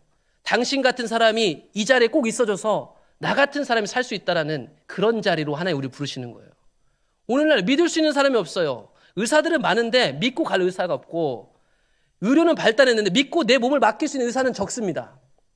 왜냐하면 다 돈 때문에 하니까. 다 돈 때문은 아니겠죠. 그런데 대부분의 사람들이 이제는 돈 때문에 하고 있다는 걸 대학 입시를 보면 알 수 있어요. 엘리트들이 다 의대로 가려고 하는 거죠. 왜요? 돈 벌려고. 공부를 좀 못해도 사명감이 있는 사람이 자기 직업을 찾아갈 때, 그게 의사든 혹은 어떤 직업이든 세상에서 비천한 직업이든 그 자리에 그 사람이 있으면 이런 일들이 벌어나요. 그 사람 때문에 그곳이 달라지기 시작한 거죠. 우리 직업은 월급을 얼마 받았네, 이러네, 이런 것 때문에 하는 게 아니라 그 사람 때문에, 내가 여기 있는 이유를 아는 한 사람 때문에요, 자신들의 일을 대하는 태도가 달라지는 거예요. 그래서 자기가 있는 자리가 어떤 자리든지 왕이든 혹은 도망자든 거기서 기쁨을 누리게 되는 거예요. 하나님 앞에 기쁜 거죠. 월급을 많이 받아서 기쁜 게 아니고, 일이 안 힘들어서가 아니라 거기에 나를 두신 하나님을 아니까 거기에서 내 일을 감당할 때 다 변화가 일어나는 거예요. 그 원래 내가 빛의 길에 있으면 내 주변부가 다 환하게 돼 있는 거예요. 다 환해져요. 이상한 거죠. 자연스럽게 내 안에 있는 하나님이 생명력을 발동하는 거예요.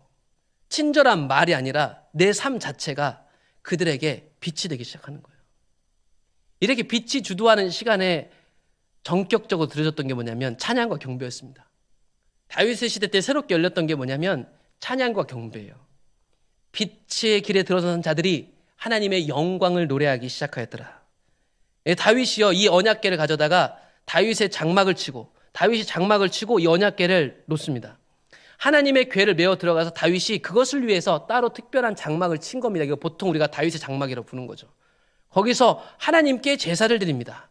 그리고 제사만 드리는 게 아니라 거기다가 따로 레위 사람들, 성막 봉사자들인데 이 사람들을 찬양대로 만들죠. 이 사람들 세워 여호와의 궤 앞에 섬기며 이스라엘 하나님 여호와를 칭송하고 감사하고 찬양하게 했습니다. 이전에 없던 겁니다. 이건 이전에 없던 건데 다윗이 이 일들을 합니다. 그리고 하나님이 이걸 허락하십니다. 16장 5절에 보면 아삽은 우두머리고 그 다음은 스가랴와 여이엘가 쭉 이름이 나와요. 이 사람들 악기를 가지고 하나님을 예배했어요.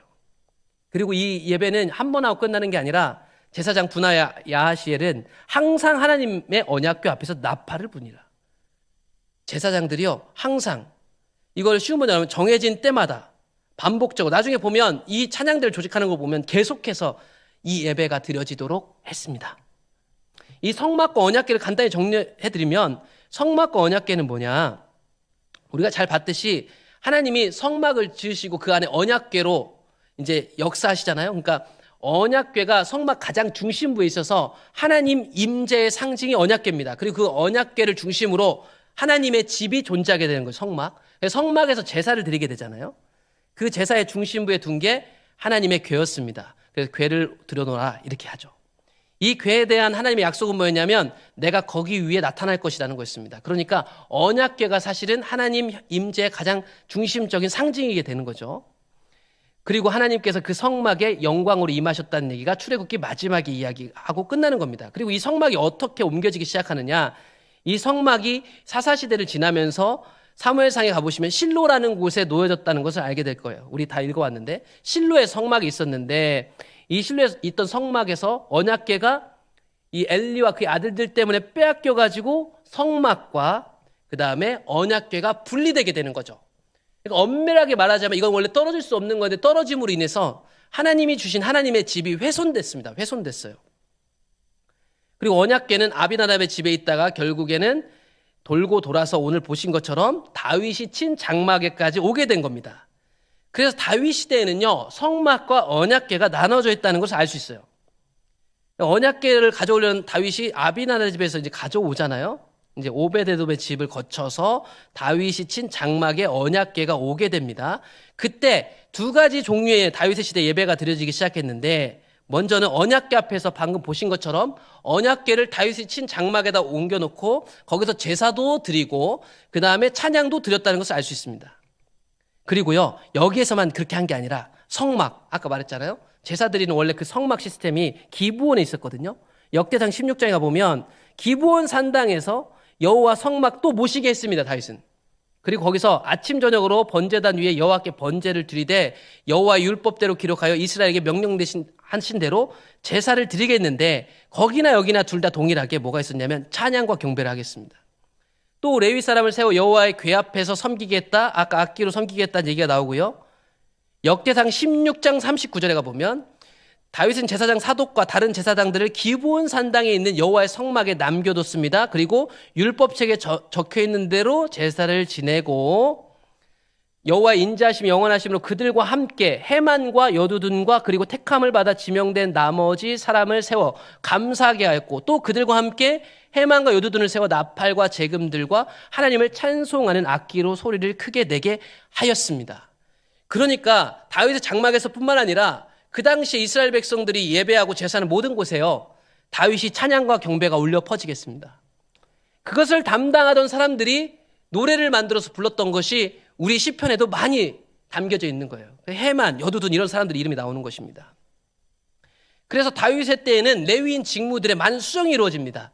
제사만 위해서 봉사하는 것이 아니라 찬양대원으로 이 사람들이 직무가 변경되기 시작한 거죠. 다윗이 나이가 많아 늙음에 아들 솔로몬을 이스라엘 왕으로 삼고 이스라엘 모든 방백과 제사장과 레위 사람을 모았더라. 레위 사람은 30세 이상으로 계수하니 모든 남자의 수가 얼마다 하면서 여호와께 찬송을 드리기 위해서 만든 악기로 찬송하는 자들이다. 다 찬양하는 사람들로 이렇게 구성을 하게 된 것입니다.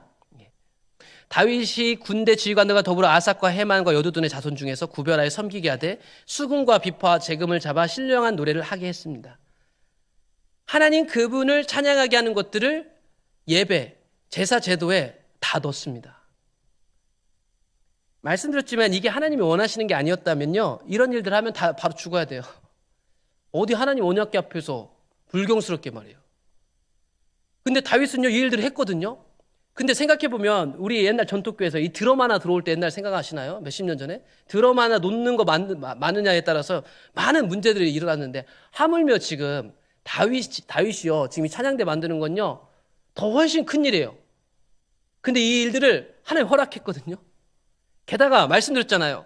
이때 만들어 놓은 노래들이 시편으로 남겨졌는데 하나님 그걸 성경에 넣고 우리한테 읽고 묵상하도록 하셨다는 겁니다. 하나님 그분을 자신 알고 사랑하는 빛의 시대는 어느 때나 하나님을 노래해요. 하나님 찬양해요. 이 노래와 찬양은 그냥 나오는 게 아니라니까요. 삶의 경륜과 연륜 속에서 하나님을 경험하는 사람들이 하는 거예요. 유행가가 아니잖아요. 하나님으로부터의 계시, 하나님과의 함께함이 없이는 이런 노래 할 수 없어요. 그러니까 빛의 시대 때는 하나님이 함께 하시니까 할 노래가 너무 많은 거예요. 내 삶에 일어나는 수많은 이야기들이 하나의 노래가 되는 거예요. 그래서 주님을 아는 사람들 깊어요. 저 사람이 공부를 많이 했건 조금 했건 일을 험한 일을 하던 지식이 높건 대화를 나눠보면요. 단어가 좀 천박하고 부족할지 몰라도 너무 깊어요. 옛날 우리 교회 다니던 권사님들, 장로님들은요. 공부를 그렇게 못했어도 만나보면 사람이 진짜였던 거죠. 왜냐 이런 노래들이 그들의 삶을 가득 채우고 있었으니까. 다윗의 평생 소망은요. 노래하는 거였어요. 노래하는 거. 하나님 그분 자신을. 시편 27편이 그걸 가장 잘 표현하고 있는데 잘 아실 텐데요. 시편 27편에 보면 다윗이 평생에 바라보고 구한 것이 나와요. 내가 여호와께 바라는 한 가지 일 그것을 구하리니 곧 내가 평생에 여호와의 집에 살면서 여호와의 아름다움을 바라보며 그의 성전에서 사모하는 그것이다. 이걸 좀 세부적으로 나눠보면요. 이 방법론이 나옵니다. 어떻게 하겠다는 건지에 대한 게 나오는데 먼저는 다윗이 이렇게 하나님을 노래하겠다고 할 때는 제가 하나님 여러 가지 일들이 있는데 왕의 직무도 있고 뭐도 있고 뭐 가정도 보살펴야 되고 여러 가지 있는데 그중에 하나님 찬양도 할게요. 이렇게 결단하는 게 아니라요. 다른 거 모든 것 말고요. 하나님 내 유일한 우선순위가 있는데 그게 뭐냐면요. 하나님을 바라고 원하는 일이에요. 이건 가정을 돌보지 마라 이런 얘기가 아니라요. 우리의 우선순위가 가장 하나님을 아는 것으로 두는 게 다윗이 원했던 거예요. 하나님을 아는 사람은요. 가정을 내팽개치지 않아요. 하나님을 아는 사람은 자신의 일을 소홀히 하지 않는단 말이에요. 착각하는 게 있어요. 하나님을 깊이 알면 알수록 자신의 영역들에서 전문성이 높아질 거예요. 다윗은요. 유일한 한 가지, 내 평생에서 유일한 게 한 가지를 꼽으라면 오직 하나님 한 분만 알고 싶었어요. 어떻게 알고 싶었냐면 지금까지도 그래왔지만 앞으로도 그러고 싶었어요. 이게 참 어려운 거예요. 지속성. 모든 일들이 그렇잖아요. 지속성. 지속적으로 하나님을 따라가는 것. 이게 다윗의 열망이었어요. 이게 참 생각보다 쉽지 않은 것 같아요. 하나님 때문에 쉽지 않은 게 아니라 우리 때문에, 나 때문에. 나라는 녀석이 끊임없이 나와서 조금이라도 내 정신이 돌아오면 금세 나라는 녀석이 말이죠. 하나님보다는 내가 만드는 안정성 앞에 나를 몰아넣으려고 하니까. 세상도 함께 힘을 합쳐서. 유일하게 바래왔고 지금까지 이렇게 살았는데 앞으로도 그랬다는 거예요. 그래서 항상 과거형의 말을 하지 마세요. 나도 옛날에는 이랬다더네 이런 얘기 하지 마세요. 난 지금도 그러고 있다네 라는 얘기를 할 수 있는 사람이 됐으면 좋겠어요. 젊은 아이들 봤을 때도 나도 너 때는 그렇다더네가 아니라 그런 말을 할 게 아니라 지금도 누구보다 열렬하게 찬양하는 사람이 된다면 굳이 그런 말을 할 수가 없는 거죠. 그 무엇을 구했다는 건가 다윗은? 다윗은 늘 하나님과 함께하고 싶은 마음을 추구했어요. 그래서 하나님의 집에 살고 싶다고 했죠. 내 평생에 여호와의 집에 살고 싶겠다. 그래서 시편 26편 나오죠. 주께서 계신 집, 주의 영광이 머무는 곳을 사랑합니다. 그러니까 다윗은요 사실은 집에 안 들어가고 싶었고요. 다윗의 찐 장막이나 그 찬양이 들려지는 그곳에 계속 있고 싶었던 거예요. 하나님의 찬양이 울려 퍼지는 그곳에 영원히 살고 싶었던 거예요. 영원히 살 수 없죠. 근데 그렇게 살고 싶은 거예요. 그리고 하나님의 아름다움을 보기 원했대요. 하나님의 아름다움은 뭘까요? 하나님의 성품일 거예요. 하나님 그분의 신실함. 이 아름다움은 이제 출애굽기에 가보면 모세가 하나님의 이름을 알려주실 때 그때 이 아름다움 얘기가 나오거든요. 그러니까 하나님의 성품을 얘기한다고 볼 수 있는데 하나님의 신실하심, 하나님의 어떠하심을 바라보기 원했어요. 이거 뭐냐면 내가 이렇게 해주면 되겠지라는 걸 바라는 사람이 아니에요. 이 사람은 하나님이 다 가장 완벽한 길을 아시겠지라는 믿음을 갖고 있었던 사람이에요. 그러니까 내게 고난이 올 수도 있고요. 실패가 올 수도 있고 수치를 당할 때도 있어요. 때로는 내가 선택하지 않았지만 높은 자리에 앉아서 책임을 감당해야 할 때도 있고. 근데 그것 속에서 하나님의 신실하심을 믿는 것이 이 다윗의 신앙이었다는 거예요. 그분의 하신 일은 다 아름다워. 그걸 받아들였어요. 좋을 땐 다 받아들여지죠. 근데 어려울 땐 잘 안 받아들여질 땐 다윗은 이거를 받아들이고 싶었어요. 그리고 늘 하나님한테 묻고 싶었어요. 그의 성전에서 사모한다는 건 뭐냐면 그분의 성전에서 깊이 생각하고 묻고 하나님이 원하시는 일을 알고자 했다는 뜻입니다. 그랬기 때문에 다윗은요, 하나님 앞에서 이렇게 뛰어놀 수 있었던 거죠. 내가 왕이 된 게 너무 기쁜 거예요. 권력을 잡아서 기쁜 게 아니에요. 이게 하나님의 뜻이 이루어졌기 때문에. 이런 관점에서 내가 직장에서 승진하거나 내 어떤 사업이 잘 되는 것이 너무 기쁜 이유는 대박을 쳤기 때문이 아니고 이 일들을 통해서 하시는 하나님의 일들을 보기 때문이에요. 그 내가 왕이 되어서 하나님이 마땅히 원하시는 일들을 하고 있었기 때문에 너무나도 기뻤던 거예요. 내게 돈을 주셨다면, 내게 지식과 재능을 주셨다면 이것을 반드시 써야 될 곳에 쓸 때 있는 기쁨을 알았던 거예요. 제가 미국에 있을 때 여러 사람한테 장학금을 받으면서 공부를 했습니다. 저는 그게 자존심이 너무 상했어요. 하나님이 채우신 방법이긴 했지만 정말 받고 싶지 않았는데 받을 수밖에 없는 상황이 됐어요. 제가 원래도 그런 생각을 갖고 있었는데 미국에서 돌아오면서 아내하고도 결단한 게 뭐냐면 우리 공부를 모든 사람들이 해서 시킨 거니까 앞으로 우리는 내가 공부하고 배운 것이나 우리의 삶을 다른 사람을 위해서 써야 된다는 얘기를 다시 한번 가슴에 새길 수가 있었어요. 사람들은요 다 자수성가하고 싶잖아요. 자존심이 있으니까. 저도 제 힘으로 하고 싶고요. 제가 하고 싶었어요. 근데 그게 여건이 안 됐어요. 하나님이 극적으로 채워주셔서 감사했지만 이게 꼭 빚같이 느껴졌어요. 근데 저를 도와주신 그분들은 절대 빚으로 생각하지 말라고 저한테 한국에 돌아오자마자 얘기했어요. 자기들은 이게 기쁨이었고 내가 돈을 버는 이유가 그거라고 분명히 얘기해 주셨거든요. 그분들이 때에 따라서 기도하며 보내준 돈이 꼭 저에게 필요한 돈으로 꼭 맞았어요. 그래서 자기네들이 기쁘고 즐거웠다고 이제 다 잊어버리면 된다라고 얘기했어요. 대신 이제는 제가 섬겨야 될 사람도 있어요. 제가 갖고 있는 영역에서 제가 갖고 있는 재정하고 내가 갖고 있는 지식과 힘을 가지고 내가 또 섬겨야 할 사람이 있어요. 그 사람한테 갚는 게 아니라 하나님이 원하시는 곳에 갚아야 할 때가 있단 말이에요. 우리 다 똑같은 거예요. 내가 열심히 해서 모은 것 같잖아요. 다 하나님이 그걸 주셨다면 이유가 있을 거예요.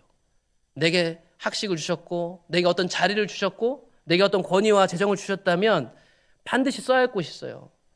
그곳에 쓰지 않으면 오히려 그게 나를 어둠으로 이끌어갑니다. 그 비밀을 깨달으시면 하늘의 비밀을 더 깊이 깨닫게 되실 거예요. 더 이상 내 것을 내 것으로 여기지 않고 하나님 것을 여기면서 쓸 수 있다면 얼마나 좋을까. 근데 오늘날 그게 참 어려운 것 같아요. 다윗이 부른 이 노래는요, 하나님이 원하시는 노래들입니다. 그게 어디서 증명되냐면 요한계시록 가면 다 증명돼요. 이 교회들이 배교하고 하나님을 떠나는 시대에 하나님이 사도 요한에게 천국을 보여주잖아요. 천국 보니까 다 뭐 하고 있는 줄 아세요? 찬양만 하고 있어요. 찬양만. 하나님이 사도 요한에게 그걸 보여주셨단 말이죠. 천국에서 드려지는 예배가 어떤지 그 실체를 보여줬단 말이죠. 사도 요한을 통해서 계시된 천국은요, 성령에 감동돼서 하늘을 보니까요, 이런 천국이 보였는데 거기에는 24장로들이 흰 옷을 입고 머리에 금관을 쓰고 찬양대로 찬양을 해요. 장로들도 있고 7영도 있고 4생물도 있는데 다 찬양합니다. 4생물은 각각 6날개를 가졌고 그들이 밤낮 쉬지 않고 이르기를 거룩하다 거룩하다 거룩하다. 밤낮 쉬지 않고 24시간 동안 찬양하는 생물들, 천사들이 있었다니까요. 천국을 보니까 24장로들도 마찬가지죠. 우리 주 하나님이여 영광과 존귀와 권능을 받으시는 것이 합당합니다. 이게 다 찬양이에요. 다윗이 드렸던 찬양대가 저 천국에 재현되고 있더라고요. 이게 확인됐습니다. 찬양이 그만큼 우리에게 중요한 거라는 거죠. 요한계시록 5장에도 그래요. 하늘의 예배를 보면 다 천국에서 찬양하고 있습니다. 어린 양이 서 있는데 어린 양 찬양을 합니다. 내 생물과 24장로들의 노래가 두루마리를 가지시고 인봉을 합당히 어린 양 찬양을 막 올려드려요. 그들로 우리 하나님 앞에서 나라와 제사장들을 삼으셨으니 그들이 땅에서 왕노를 하리로다. 다 노래입니다. 천국에 올려펴진 다 노래예요. 5장. 많은 천사의 음성이 있으니 그 수가 만만이요 천천이라. 큰 음성으로 이르되 죽임을 당하신 어린 양은 능력과 부와 지혜와 힘과 존귀와 영광과 찬송을 받으시기에 합당하도다. 우리가 영원토록 불러야 될 노래를 우리 여기서도 부르고 있는 거예요. 찬양과 경배에 대한 오해가 너무 많은 거예요. 우리 안에 너무 많은 거죠. 물론 왜곡된 찬양과 경배도 많이 있지만 사실 성경에서요, 찬양과 경배는 하나님 기뻐하시는 거예요. 천국에서도 우리가 해야 될 일들이고요. 단순히 노래로만 드리는 건 아니겠죠. 그런데 노래와 목소리로 드리지 못하는 사람은 어떻게 삶에서 찬양을 드려요? 여기서 하나님 앞에서 드리는 찬양도 못 드리는데 어떻게 내 삶의 예배라고 하면서 하나님을 자랑하고 하나님을 높일 수 있겠냔 말이에요. 전적으로 입술을 열어서 그분 앞에 드릴 수 있는 찬양을 못하는 사람은 결국 찬양의 삶을 살지 못합니다. 그만큼 찬양과 경배가 중요한 거예요. 누군가의 한 입술을 떼는 것, 하나님 그분을 높이는 것 자체가 중요하다는 거예요. 그래서 요한계시록 해석 보는 건 다 노래를 하고 있다는 겁니다. 계속 7장에도 나오죠. 셀 수 없는 무리들도 계속 구원하심이 보좌에 앉으신 우리 하나님과 어린 양께 있도다. 천사들도 화답합니다. 다 노래를 불러요. 다 노래. 이게 다윗이 그 찬양과 경배를 드렸던 이유이기도 합니다. 그런데 이런 다윗 찬양과 경배를 만들고 하나님 원하시는 예배를 드렸던 다윗도요, 예외 없이 유혹이 찾아왔다는 것. 내가 빛 가운데 살면 어둠을 항상 비켜가겠지? 아니요. 항상 옵니다. 24시간 틈만 나면 또 나에게 들어오려고 준비하고 있죠. 하나님이요, 다윗과요, 다윗 언약을 합니다. 내가 너의 집 가문을 영원토록 이렇게 해줄게.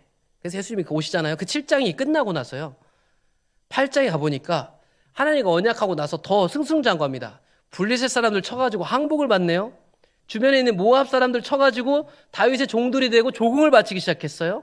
에돔 사람들이요, 에돔 사람들도 18,000명을 죽이고 돌아와서 다윗의 명성이 펼쳐지게 됩니다. 그 다윗의 시대 때는요, 항상 이기는 시대예요. 그 여호수아 시대 때 봤던 여호수아 세대처럼요, 가는 데마다 다 이깁니다. 그러니까 보시면 알겠지만 이 스토리들이요, 되게 패턴이 있어요. 패턴이 있죠. 이야기 뭉치는 다른데 이야기 뭉치를 잘 보시면 반복됩니다. 성경 처음부터 끝까지 잘 보시면 계속 이 대비들이 나타나서 보여지고 있어요. 다윗이 어디로 가든지 여호와께서 이기게 하시기 시작했어요. 그런데 다윗에게도 문제가 생겼는데 이 문제가 보통 언제 어떻게 작동하는지가 다윗에게 잘 보여져요. 다윗 사건을 통해서. 언제 작동하냐면 안주할 때, 현실에 안주하기 시작하고 거기 머물러 있기 시작할 때. 사무엘하 11장 1절에 보면 우리가 잘 아는 다윗이 밧세바를 범한 사건이 나오잖아요. 그 사건의 시작이 어떻게 됐는지 때를 알려주는데, 그 해가 돌아와 왕들이 출전할 때가 됐습니다. 다윗이 요압과 그에게 있는 그의 부하들과 온 이스라엘 군대를 보내니 그들이 암몬 자손을 멸하고 라빠를 에워쌌고 다윗은 예루살렘에 그대로 있었습니다. 말씀드렸지만 이스라엘 왕은 싸우는 왕이라고 말씀드렸잖아요. 싸움 나가야 되거든요. 근데 이 사무엘하 11장 정도가 되면요, 다윗이 안 나가도 다 이겨요. 아까 말했잖아요. 다 이긴다고. 이거를 다른 번역본들을 보시면 사무엘하 11장 1절을 쉬운 성경 이렇게 얘기합니다. 봄이 되면요, 왕들은 전쟁터에 나가는 날입니다. 전쟁 시즌이 왔습니다. 그런데 이 쉬운 성경이 이 부분을 분명히 해주고 싶어서 뒤에 가보면, 그러나 다윗은 예루살렘에 머물러 있었습니다. 왜 다윗 안 나갔지? 여기에 중심을 둔 거예요. 쉬운 성경은. 현대인의 성경도 마찬가지예요. 이듬해 봄, 주로 전쟁이 시작될 때가 됐습니다. 그런데 다윗은 안 나갔네요. 세번역 성경입니다. 그 다음에 봄에 왕들이 출전하는 때가 되자 다윗의 부하들이 나가는데 다윗은 안 나갔습니다. 이 한 절에는 뭐 너무 많은 이야기가 담겨 있겠지만 우리 잘 모르잖아요. 근데 분명한 거는 이 한 구절은 다윗이 전쟁 안 나갔네? 이렇게 시작돼요. 앞에서 봤죠? 10장까지. 안 나가도 돼요. 지금 안 나가도 다 이긴다니까요. 그런데 다윗이 안 나간 것이 이상하다고 성경은 분명히 기록하고 있습니다. 그래서 어떻게 안 나가는 그날에 저녁 때 다윗이 그의 침상에서 일어나 왕궁 옥상에서 거닐다가 그곳에서 보니 한 여인이 목욕을 하는데 심히 아름다워 보였습니다. 이걸 막 실수다, 우연이다 이렇게 볼 게 아니라요, 다윗이 있어야 할 자리에 있지 않을 그때에 유혹이 됐어요. 있어야 될 자리이긴 한데 안 나가도 되는 자리인데, 원래는 나가야 될 자리죠. 이 당시 다윗의 마음이 어땠을지 좀 상상해 보셔야 돼요. 우연이다, 뭐 안 나갈 수도 있지, 뭐 이렇게 생각하지 마시고, 다윗이 왜 안 나갔을까? 하나님이 전쟁터에 함께 계시는데. 이제 뒤에 가보면 나와요. 다윗 빼고 전쟁에 나간 군인들은 다 알아요. 하나님 지금 어디 계시냐? 이 궁전에 안 있고 어디 있냐면 전쟁터에 있어요. 근데 하나님을 가장 잘 쫓아다니던 다윗이요, 하나님 안 계신 곳에 혼자 있더란 말입니다. 그때 저 여자를 봤는데 아름다워 보이는 거예요. 눈에 보인 저게. 이 비슷한 게 어디서 나오냐면요, 창세기 3장에 보면 원래 그 나무 맨날 봤거든요. 괜찮았어요. 그 나무 맨날 볼 때 괜찮았단 말이죠. 어둠이 내게 와서 작은 질문을 던졌어요. 그리고 나서 보니까 먹고 싶은 거예요. 똑같은 일. 아주 미세한 것 같지만 다윗에게 일어났던 일하고 똑같은 거죠. 이게 이 작은 침투가 얼마나 치명적이냐면요.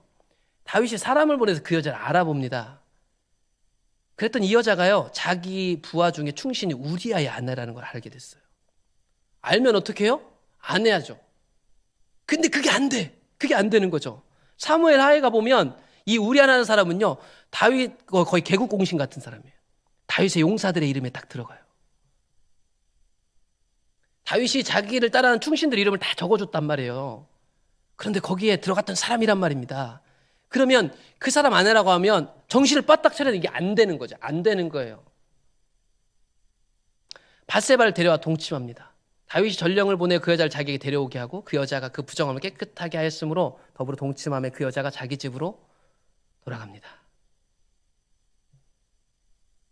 이런 일들을 지금 다윗이 하고 있어요. 예?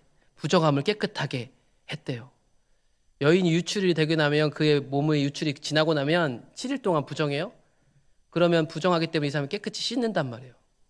이 일들을 다 하고 나서 지금 부른 거예요. 그러니까 참 신기한 게 부정함을 벗었기 때문에 이 여자를 취한 거예요. 그래서 밧세바가 목욕을 했던 겁니다. 이 유출이 끝난 뒤에 이 부정함을 깨끗하게 하기 위해서. 그걸 본 다윗이 욕심에 이끌려가지고 이 여자를 알아봤는데 불러오게 만든 거죠. 문제는 뭐냐면 이게 지금 당장은 안 들켜도 어둠은 반드시 흔적을 남기게 돼 있어요. 반드시 흔적을 남깁니다. 빛도 마찬가지 열매를 남기는 것처럼 어둠도 반드시 그 흔적을 남기게 돼 있습니다. 그 흔적이 뭘로 나타나면 임신하는 일로 생겨나게 됐죠. 임신하게 되고. 구약성경에서는 분명한 거는 임신은 하나님이 허락하시는 일들로 나와요. 하나님이 이걸 드러내길 원하셨어요. 한 번의 실수가 아니라 이 한 번의 실수인데 감춰주실 수 있죠, 하나님이 사실은. 근데 하나님은 이걸 꼭 들춰내셨으면 했어요. 다윗이 그동안 한 게 얼만데 이렇게 되면 하나님 영광 가릴 텐데 아니요. 하나님 드러내셔야만 했어요. 드러냈단 말이죠. 다윗의 죄가 다 드러나게 생긴 거예요. 뭐 얘기할 것도 없죠. 십계명 이웃의 아내를 다 탐했고요. 자기를 더럽혔고요. 뭐 반드시 죽여야 하는 죄예요, 이거는. 그러니까 지금 다윗이 저지른 죄가 얼마나 큰지가 반드시 드러나는 임신이라는 결과물을 얻게 된 겁니다. 그러면 회개해야 될 텐데 그게 안 되네요. 어둠에 끌려간 힘은요 엄청나요. 상상을 초월합니다. 이 어둠이요 더 짙은 어둠으로 자기를 가리려고 그래요. 거짓말이 거짓말을 낳는 것처럼. 전쟁터에서 우리아를 불러와 가지고요 이 자신의 수치 열매를 이 사람한테 떠넘기려고 합니다. 다윗이 요압에게 편지를 보내가지고 햇사람 우리아를 내게 보내라며 요압이 우리아를 다윗에게로 보냅니다. 우리아가 다윗에게 이름해 다윗이 요압의 안부와 군사의 안부와 싸움이 어땠는지 묻습니다. 다윗의 모습이 얼마나 가증스러워요? 지금 다윗은 다른 생각 없어요? 빨리 집에 보내서 아내하고 동침시켜가지고 이 임신했다는 거 뒤집어 씌우고 싶은 생각밖에 없어요. 근데 이 가증한 사람이 말이죠. 요압의 안부도 묻고 싸움 어때? 잘 돼가고 있어? 다윗 생각은 오로지 이거였거든요. 그가 또 우리에게 이르되 야, 네 집으로 내려가서 발을 씻으라. 아내와 동침하라는 얘기입니다. 우리아가 왕궁에서 나가며 왕의 음식물을 뒤따라갑니다. 전쟁터에서 목숨을 걸고 싸우던 사람이 집에 돌아왔습니다. 그러면 맛있는 음식을 취하고 아내를 취하는 것이 당연한 순리일 겁니다. 그런데 우리아가 어떻게 하냐면 우리아는 집으로 내려가지 아니하고 왕궁문에서 그의 주의 모든 부하들과 더불어졌습니다. 여러분 우리아가요 이 어둠 가운데 잠식당한 다윗에게 빛으로 나타났어요. 전쟁터에서 따끈따끈한 찬란한 빛으로 반짝반짝거리면서 나타났단 말이죠. 문제가 생긴 겁니다. 문제가 생긴 거예요. 여기서 불과 얼마 전까지만 해도 사울이 어둠 가운데 속해 있었고 다윗이 빛 가운데 있었습니다. 똑같은 일이 상황이 바뀌어가지고 이루어지고 있습니다. 사울이 포기하지 않았던 것처럼 다윗도 포기하지 않습니다. 이게 동일하게 어둠 가운데 나타나는 힘이거든요. 이런 패턴이 우리 가운데도 똑같이 나타납니다. 그냥 빗대는 게 아니라 너무 똑같아요. 다윗의 상식에는 가는 게 맞거든요. 어떤 사람이 다윗에게 아뢰되 우리아가 집에 안 내려갔습니다. 보고한 거죠. 다윗이 우리아에게 말합니다. 야, 네가 길 갔다가 돌아온 거 아니야? 전쟁터에서 온 거 아니야? 왜 집으로 가지 않지? 이게 다윗의 상식인데요. 우리아의 상식은 달랐습니다. 지금 집 들어갈 때요. 우리아가 다윗에게 얘기하죠. 언약궤와 이스라엘과 유다가 야영 중에 있습니다. 지금 하나님의 군대가 언약궤와 함께 전쟁터에 있었습니다. 다윗 빼고 다 저기 전쟁터에 있어요. 그걸 정확하게 알고 있었어요. 그런데 자기가 전쟁에 안 나갔다고 지금 어느 때인지를 분별이 안 되는 거예요. 이게 다윗이 지금 하고 있는 일입니다. 다윗의 상식과 어둠의 상식과 빛의 상식이 완전 달라요. 똑같은 사건을 보고 완전히 다른 거죠. 하나님이 저기 싸우고 계신데 내가 어떻게 집에 들어가서 편하게 있어요? 절대로 들어가지 않을 겁니다. 라고 얘기합니다. 그러면 어이구 뜨끔하고 깜짝 놀라야 되는데 아니요. 그렇게 하지 않습니다. 사울도 그랬잖아요. 더 크고 힘있게 죄악이 커져갑니다. 다윗이 우리아에게 이르되 오늘도 여기 있으라 내일은 내가 너를 보내리라. 우리아가 그날에 예루살렘에 머뭅니다. 이튿날 다윗이 그를 불러 그 앞에서 먹고 마시고 취하게 합니다. 이번엔 취하게 합니다. 이 성을 이렇게 하면 어떻게 할까? 이 사람이 이제 술을 먹고 취하면 이런 정신이 혼미해지겠지라고 생각해서 취하게 만든 겁니다. 그런데요, 취해도 안 가요. 취한 사람도 사리분별이 돼요. 취한 사람도 지금 하나님이 어디 계신지를 아는 거예요. 근데 취하지 않았고 지금 모든 정신이 집중되어 있는 다윗은요, 뭐가 빛이고 뭐가 어둠인지 분별을 하지 못해요. 이 사람이 어떤 일을 하죠? 살인 교사랍니다. 정말 악하죠. 아침이 되매 다윗이 편지를 써서 우리아의 손에 들려 요압에게 보내니 그 편지에 써서 이르기를 너희가 우리아를 맹렬한 싸움에 앞세워두고 너희는 뒤로 물러가서 그로 맞아 죽게 하라. 다른 사람 시켜서 합니다. 자기가 어둠인 거 안 들키려고요. 다른 사람 시켜갖고 사고사로 위정시켜요. 사울이 다윗을 죽이려고 할 때 그렇게 했거든요. 사울이 다윗을 전쟁터 보내가지고 사울의 생각에 다윗을 블레셋 사람들의 손에 죽게 하려고 했었어요. 이 일을 당했던 사람들이 똑같이 자기 죄를 가리우려고 하고 있단 말입니다. 여러분, 이게 우리 가운데 일어나고 있는 현실이에요. 현실. 이런 사울의 죄악에 대해서 다윗은 이런 답변을 했었죠. 왕은 내 생명을 찾아 헤아려고 하시나 나는 왕에게 범죄한 일이 없습니다. 저는 아무것도 아닌데 왜 그러세요? 그 신실했던 다윗이 완전히 상황이 바뀌어가지고 자기가 사울이 되어 있었던 거죠. 사울도 그랬죠. 끝까지 죽이려고 했습니다. 동일하게 끝까지 다윗은 악했어요. 칼은 이 사람이나 저 사람 삼키느니라. 와, 다윗의 입에서 나올 말인가요? 이 전령을 보내면서요, 요압 장군한테 이 살인 교사를 지시받고 그 전장으로 보내야 될 장군한테 야, 네 잘못 아니다 해주는 거예요. 그럼 잘못 아닌 거예요? 법적으로 문제 없다 꽝꽝꽝 해주면 되는 거예요? 이런 일들을 하고 있단 말이에요. 우리 교회 정관대로 해요 하면 되는 거냐고요. 이게 지금 그런 일들을 하는 거예요. 칼은 이 사람이나 저 사람을 삼키느냐. 왕의 명령이니까요. 하나님 얘기합니다. 다윗이 행한 그 일이 여호와 보시기에 악하였더라. 하나님 보시기에 악했어요. 우리가 보기에도 악한데 하나님이 보시기에 그건 분명하게 악한 일이었습니다. 여러분, 우리가 예수 그리스도를 믿는 사람들이고 주님 안에 있는 언약 백성인데도 불구하고 우리 안에도 이 어둠이 존재하죠. 그래서 바울이 얘기한 겁니다. 내 속에 거한 죄가 있다. 이 내 속에 거하는 죄에 대해서 인식하고 싶었어요. 바울은. 이걸 당연시 여기지 않았어요. 아, 우리는 죄인이지. 그렇게 여기고 싶었던 게 아니라 그 죄에 대해서 늘 생각하고 싶었던 거죠. 내 속 곧 내 육신에 선한 것이 거하지 아니한 줄 아노니 원함은 내게 있으나 선을 행하는 것은 없노라. 이건 포기한다는 얘기가 아니에요. 이 죄에 대해서 경계하겠다는 얘기예요. 바울은 얘기합니다. 우리가 예수님 믿지만 우리 안에 한 법이 있는데 선을 행하기 원하는 나에게 악이 함께 있다는 것을 알려주고 싶은 것이죠.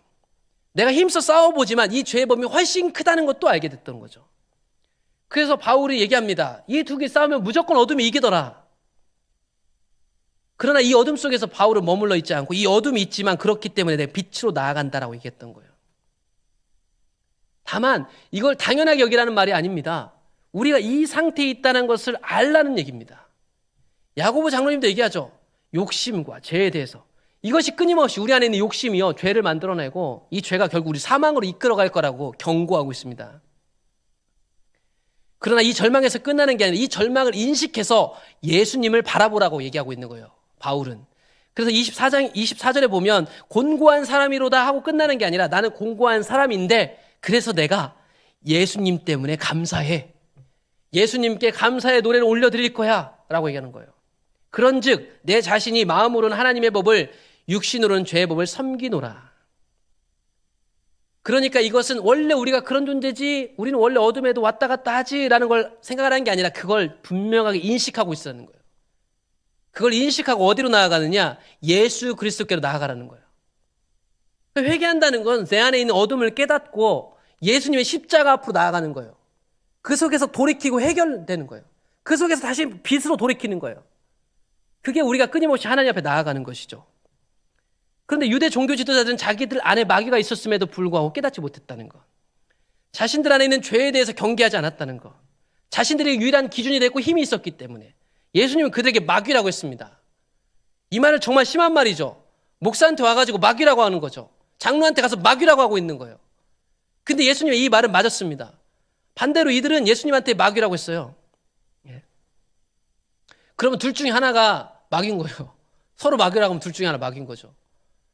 그러니까 그 당시 힘이 있었던 유대 종교 지도자들은 마귀인 예수님이 십자가에 못 박힌 거죠. 바알세불의 힘을 입는.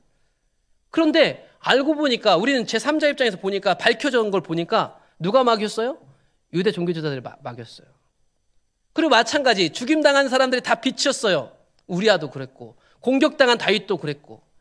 여러분 이런 현상을 잘 보시면 우리가 하나님을 따라갈 때 만약에 우리 주변이나 교회나 세상이 타락했을 때 내가 겪게 될 일은 너무나도 뻔해요. 너무나도 뻔하다고요. 그래서 제가 이런 설교를 하는 게 왜 힘들다고 하냐면 하나님 진짜 알면 이 시대를 분별하면 여러분들이 가야 할 길이 녹록지 않을 겁니다. 내가 친하고 가까운 사람 보면 안쓰러워요. 안쓰러워. 가끔 얘기하잖아요. 하나님이 예수님을 보내서 저 사람에게 십자가 못 박아서 값주고 샀는데 왜 내가 저 사람을 더 사랑해서 아껴서 내가 꼭 해야 될 말을 하지 않을 경우가 있지? 이 딜레마가 우리에게 있는 거예요. 이 딜레마가. 눈 딱 감고 편하게 살고 싶다니까요. 다른 사람 뭐하러 힘들게 해요. 주님을 만나고 주님을 알게 되면 어떤 일이 일어날지를 자명하게 보여요. 예수님의 12제자 안에도 사탄이 있었다는 거 아시죠? 사탄 마귀가 그들에게 들어갔습니다. 그래서 베드로는 얘기합니다. 이런 일들을 다 겪었던 베드로 사도는 근신하라 깨어라 너희 대적 마귀가 우는 사자같이 두루 삼키며 삼킬 자를 찾고 있다. 정신 바짝 차리고 어둠이 우리에게 오는 것을 경계하고 있으라라고 얘기하고 있습니다.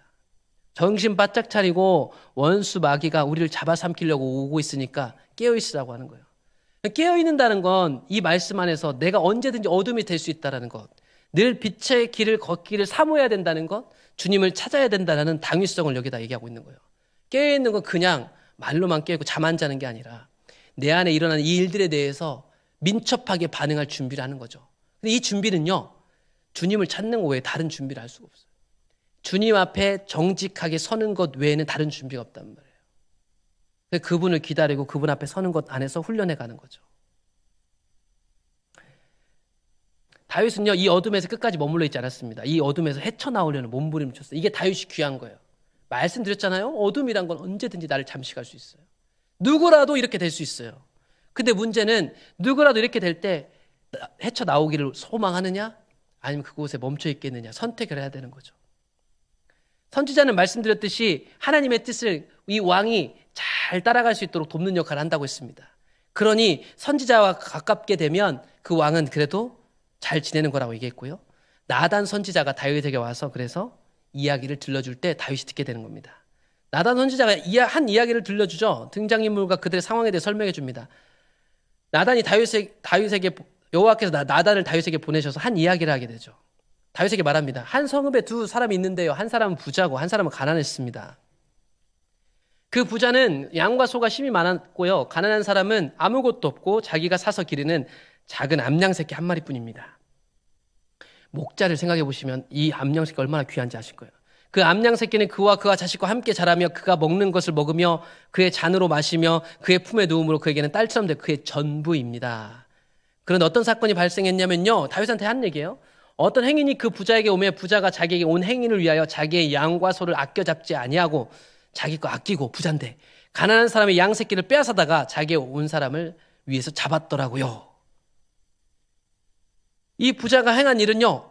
출애굽기 22장에 나오는 이방 나그네 잘 접대하라는 말씀대로 하려고 한 거예요. 나그네 사랑이라는 말을 지키려고 한 거죠. 가난한 자에게 구워주는 건 하나님께 구워주는 말씀을 지키려고 한 건데 자기 거 아까워가지고 가난한 사람 것을 빼앗아서 그 일을 했다고 지금 고발하는 겁니다. 그러면 이것에 대해서 다윗이 판결을 내려줘야 되거든요. 다윗이 그 사람으로 말미암아 분노합니다. 이 얘기를 듣고 자기 얘기인지도 모르고 나단에게 이르되 여호와의 살아계심을 두고 맹세하노니 이 일을 행한 그 사람은 마땅히 죽어야 된다. 다윗이 판결합니다. 사형. 다윗 왕이 판결해 줍니다. 그리고 배상을 반드시 해줘야 된다. 율법에 입각한 대로 지금 다윗을 보시면요 정말 빤듯해요. 마치 세상 모든 것을 판단할 수 있는 가운데 있는 사람 같이 보여요. 이 사람이 배상하라는 것도 정확하게 율법에 입각한 거거든요. 불과 얼마 전에 살인교사를 일으킨 이 사람이 말이죠 다른 사람의 죄의 문제에 대해서 정확히 가운데에서 명판결을 내리고 있습니다. 그 판결에 대해서 나단이 다윗에게 얘기합니다. 바로 그 사람이 당신이요 라고 얘기합니다. 하나님께서요 나단을 통해 다윗에게 말하죠. 내가 너를 이스라엘 왕으로 기름 붓기 위하여 너를 사울의 손에서 구원하고 이스라엘 유다 족속을 내게 맡겼고 부족했던 것이 있었냐? 부족했으면 더 줬을 텐데. 그런데 어찌하여 내가 여호와의 말씀을 업신여기고 나 여호와 나 보기에 악을 행하였느냐? 내가 칼로 햇사람 우리아를 치되 암몬 자손의 칼로 죽이고 그의 아내를 빼앗아 내 아내로 삼았도다. 다윗은요 자기가 다 숨긴 줄 알았어요. 근데 하나님은 다 알고 계셨죠. 다윗이 하나님을 속일 수 있을 거라고 생각했다는 게 더 신기하지 않아요? 근데 우리가 그렇습니다. 이렇게 설교하고 있는 제가요 하나님을 속일 수 있다니까요. 이런 말을 한 사람이요 똑같이 이런 일들을 할 수 있다니까요. 이런 말을 했던 사람이요 돈 때문에 넘어질 수 있단 말이에요. 이게 우리네 인생이라는 거예요. 지금 이거를 하나님으로부터 고발당합니다. 다윗이 나왔던 이 고발에 인정했다는 거예요. 이 범죄에 인한 결과물들로 다윗은 나중에 그 가문 안에서 갈등이 일어나죠. 하나님이 예고하죠. 칼이 내 집에 떠나지 않겠다. 그리고 아내를 빼앗길 거다. 그리고 밧세바가 낳은 아들이 죽임당할 거다. 다윗은요 이걸 다 받아들입니다. 다 받아들여요. 나중에 이걸 하나하나씩 결과를 받아들일 때 다윗의 태도를 보면 다윗은 진짜 인정하고 있습니다. 자기가 어둠 가운데 행한 그 수치를 받기로 작정했어요. 근데 다윗이 범죄가 가져온 진짜 재앙은 뭐냐면 시편 51편에 잘 나와 있어요. 시편 51편이 다윗이 밧세바 동침한 후 선지자 나단이 그에게 왔을 때 지은 시라고 나오잖아요. 이 사건을 경험하면서 다윗이 만든 노래입니다. 다윗이 만든 노래를 들어보면 다른 얘기가 없어요. 다 내 잘못입니다. 하나님 죄 잘못입니다라는 걸 자신의 죄를 인정해요. 인정하면서 내가 원래 날 때부터 죄인이었어라고 자기의 죄를 인정합니다. 그런데 이 죄가 가져온 다윗의 실제적인 결과물, 고통은 뭐였냐면 이 세 가지 결핍이에요. 먼저는 뭐냐면 정직한 마음을 잃어버렸다는 거예요. 여러분 이 죄로 인해서 내가 좀 창피해지고 사람들한테 명망을 잃은 내가 아니라 다윗의 이 노래를 보면 가장 창피했던 것은 사람들에 들켜서가 아니라 사람들한테 이 손가락 당할 게 무서운 게 아니라 하나님으로부터 멀어졌다는 것이죠. 하나님이여 내 속에 정한 마음을 창조하시고 내 안에 정직한 영을 새롭게 하소서. 하나님 앞에 어둠에 속했던 그것 때문에 내가 하나님 앞으로부터 얼마만큼 멀어져 있는지 깨닫게 됐어요. 그 전에 하나님을 그렇게 즐거웠던 내가 하나님을 느낄 수가 없게 됐던 거죠. 나를 주 앞에서 쫓아내지 마시고 주의 성령을 내게 거두세요. 주의 성령이 내게 없어진 것만 같았어요. 이게 무서운 일 아닙니까? 하나님 안에서 그렇게 아무것도 없어도 저 들판에서 사자와 싸워 이겼던 그 사람이 하나님이 여기까지 인도해서 도망 다니고 피해 다니며 눈물 콧물 다 짜게 하고 왕 만들어 놨는데 내가 여기서 이제 하나님을 느낄 수가 없어요. 내 명예가 실추돼서 그런 게 아니라니까요. 내 안에 계신 주님을 느낄 수가 없게 됐던 거죠. 그분이 내게 주신 구원의 기쁨과 즐거움을 상실해버렸어요. 내가 돈은 많고 성공해서 사람들 박수 쳐주는데 아무 필요가 없거든요. 하나님이 주셨던 그 기쁨을 상실해버렸다는 거예요. 이게 다윗이 경험했던 가장 큰 고통이었습니다. 그래서 좀 창피 당하는 것, 내가 있는 걸 잃어버리는 것, 그런 건 하나도 중요하지 않았어요. 이 세 가지 결핍으로 인해 다윗의 마음은 어떤 거였냐면 상하고 통회하는 마음이었어요. 창피당해서가 아니라 아이고 부끄러워서 한탄하면 우는 게 아니었다니까요. 그래 내가 똥이라도 다 짊어지겠지. 다만 하나님을 느낄 수 없는 그것 때문에 내 마음이 상하고 통회해서 하나님 앞에 나아갔던 거예요. 하나님의 부재를 가장 고통스럽게 여겼던 거예요. 하나님의 부재를. 이 사사시대 때도 마찬가지예요. 하나님이 부재했잖아요. 하나님이 부재했어요. 하나님이 부재하던 시대를 사무엘 통해서 다시금 하나님이 오시려고 했었죠. 성경 전체를 보면요, 하나님이 부재한 게 가장 큰 고통이 되는 거예요. 하나님을 잃어버리니까, 언약궤를 잃어버려 보니까 어땠죠? 하나님을 사모했었어요. 이런 마음들이 다윗에게 있었던 겁니다. 어둠과 빛, 죄와 성령의 관계는요, 이게 서로 상충합니다. 성령 충만함을 받잖아요. 사도행전 2장에 보면 오순절에 성령이 강림합니다. 초대교회 집사의 조건도 이 성령을 받아야 했어요. 철저하게 빛 가운데 거하는 사람이었습니다. 그리고 예루살렘을 향한 베드로의 설교도 성령이 하셨어요. 하나님의 영이 하셨단 말이에요. 다 하나님이 하고 계셨어요. 다윗 안에서도 마찬가지죠. 그런데 이 성령을 잃어버린 것만 같았다는 것이죠. 순교자 수데반도 마찬가지 이 성령이 충만해서 그 일들을 해냈던 것이고요. 성령이 충만한 바나바도 마찬가지죠. 다윗은 이 하나님을 잃어버린 것 같았던 것이죠. 이 성령을 잃어버리고요. 죄 가운데 둘러싸여 있었던 거예요. 욕심 가운데 있었고요. 이 욕심 가운데 열매를 맺은 사망의 죄악 때문에요. 이 욕심을 가리려고 별의별 짓을 다 한 거죠. 이 하나님의 빛과 어둠이 상대하는 것처럼 성령과 육체의 욕심을 서로 거스르게 돼 있습니다. 그랬기 때문에 다윗은요, 이 정결한 마음, 다시 하나님께로 돌아가고 싶었던 거예요. 내 명예를 어떻게든 해서 실추를 회복시키고 싶어서 눈물로 노래한 게 아니라 하나님께로 돌아가고 싶었던 거예요. 나의 모든 걸 다 잃어버린다 하더라도 다시 하나님 한 분이면 족하다는 심령을 가졌던 거예요. 그 나중에 뒤에 가보시면 이 사람이 아까 그 저주의 내용을 하나하나씩 받아들일 때를 보면 그냥 내버려 둡니다. 자기도 역전할 수 있지만 이걸 받아들입니다. 이건 내 죄값이라고 받아들여요. 그걸 받아들이면서까지라도 내가 주님 앞에 돌아갈 수 있으면 그거면 충분했기 때문입니다. 그래서 다시금 하나님의 성령을, 내 깨끗한 마음을, 하나님이 주신 구원의 즐거움을 회복하고 싶었던 거예요. 그래서 수욕을 피하지 않았어요. 다윗이 예루살렘에 함께 있는 그의 모든 신하들에게 일어나 도망하자. 다시 또 도망자가 됐습니다. 젊었을 때야 도망자 할 수 있었죠. 왕의 자리에 앉았던 사람이 다시 도망하려고 해보세요. 되겠어요? 편해봤던 사람이 다시 도망 다니려고 해보세요. 쉽겠어요? 그런데 도망하기로 다시 한번 결정합니다. 어쩌면 이 도망을 통해서 다시 한번 과거 도망 다녔을 때의 기억이 떠올랐을지 몰라요. 그리고 그가 받을 저주가 다 이루어집니다. 압살롬이 자기의 후궁들을 더불어 동침하고요.